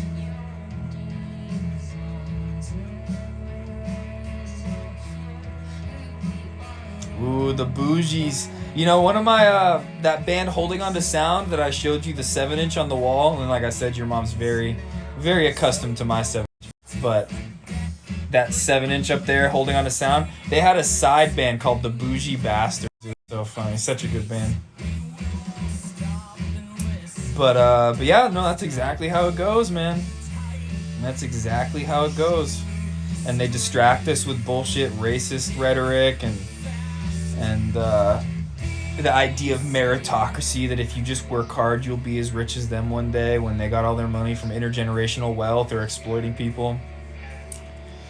Yep, 100%. Who told you? I saw you say it in the Discord. But it's okay. Like I said, you're getting first hand the area where me and your mom were at.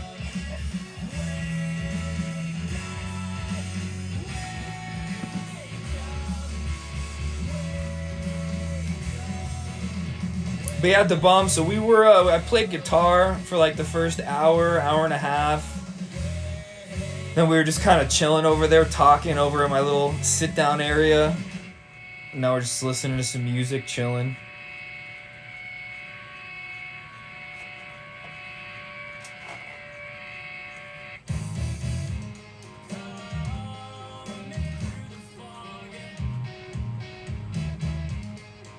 I farted earlier. It was pretty nice sounding. Here, I'm gonna do it again.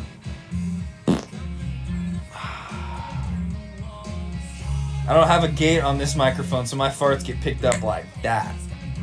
On stream, sometimes the gate on my microphone withholds them, but here you get the all access pass. Leave your mom alone.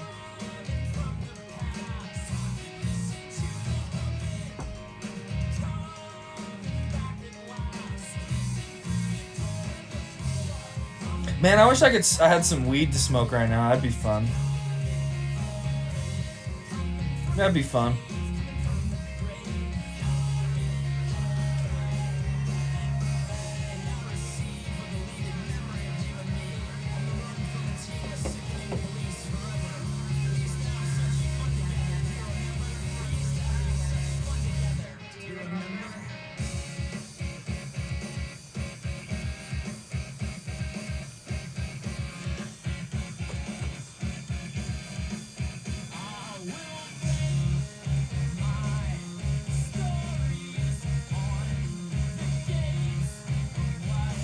With the current day, mate, Western bullshit. When it's like, bro, Western culture is like not about pronouns. What are you talking about, you idiot? Yeah, that guy was fucking dumb, man. I can't wait to watch that and talk about it on stream, man. Does the guy not know that like every Bethesda game and just like every RPG like has pronouns? Like when you're customizing your character? Like, I was doing that in Morrowind back in the day. It's just now they probably have they, them. But you know what? I kind of, I feel like maybe that guy is coming from a place where he might not feel represented, Because he doesn't fit into any gender that we understand as a society today, like he, she, or they. He's like a fucking cretin from the swamp, bro. So he didn't have that option for like swamp creature. It was he, she, or they, them. So when he read that, he was probably like, where's mine, mate? What about the fucking swamp creature? What happened to me, mate? I'm underrepresented. So he could be coming from a place where he doesn't feel represented by Bethesda. And fucking swamp creature looking ass, dude. Literally looks like he's like melting.